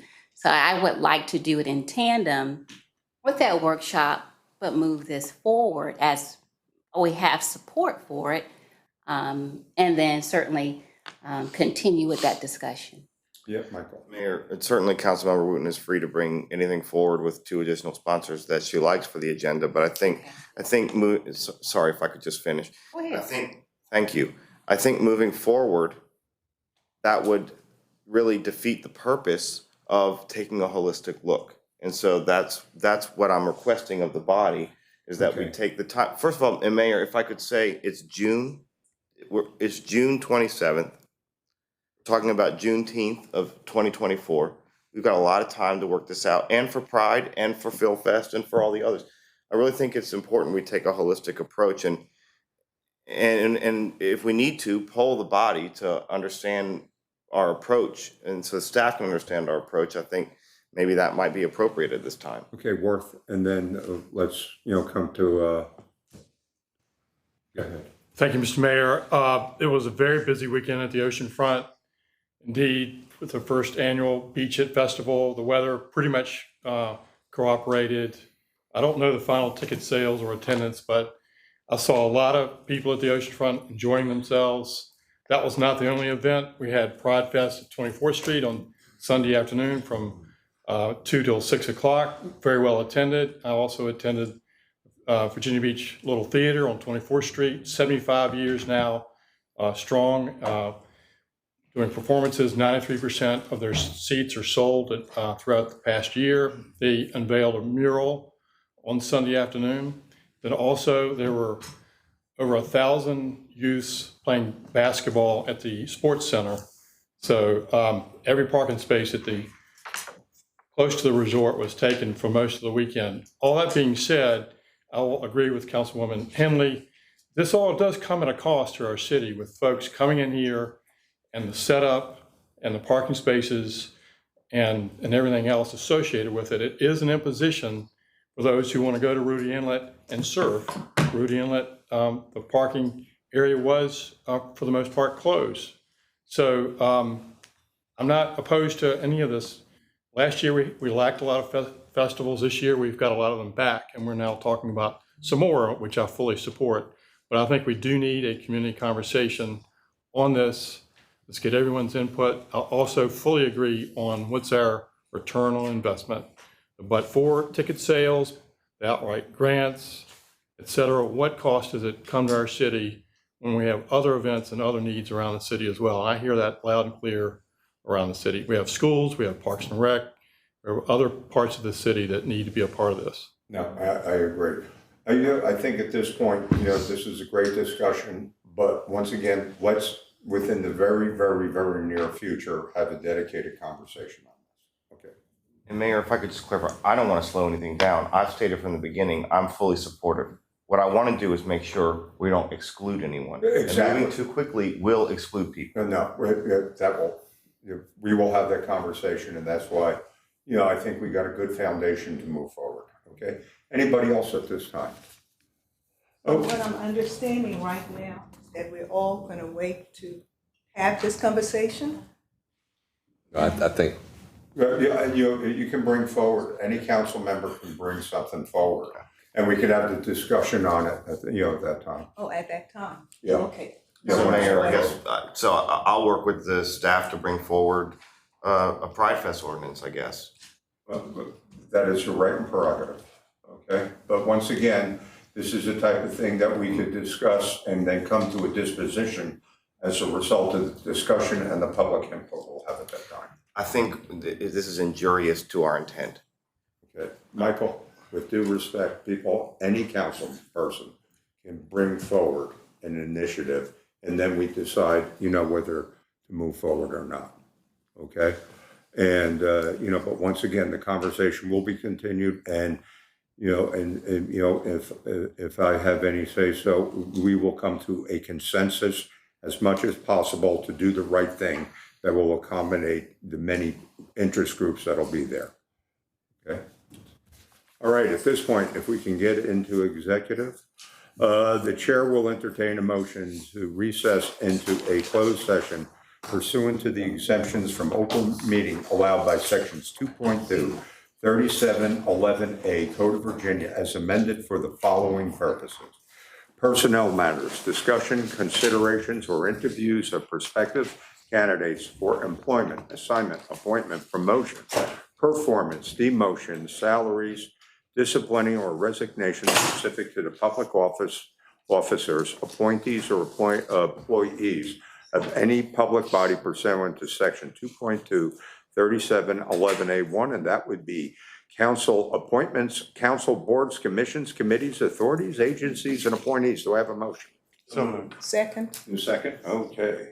Councilmember Lucci. That's all we're doing is Aye. appointments. Yeah. Councilmember Henley. Aye. Councilmember Holcomb. Aye. Councilmember Remick. Aye. Councilmember Ross Hammond. Aye. Councilmember Rouse. Aye. Councilmember Sullivan. Councilmember Taylor. aye. Councilmember Wooten. Aye. Vice Mayor Wilson. Aye. Mayor Dyer. Aye. 11 is ready. Mr. Closed session. Okay, should we delve?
a motion to approve the closed session? So moved.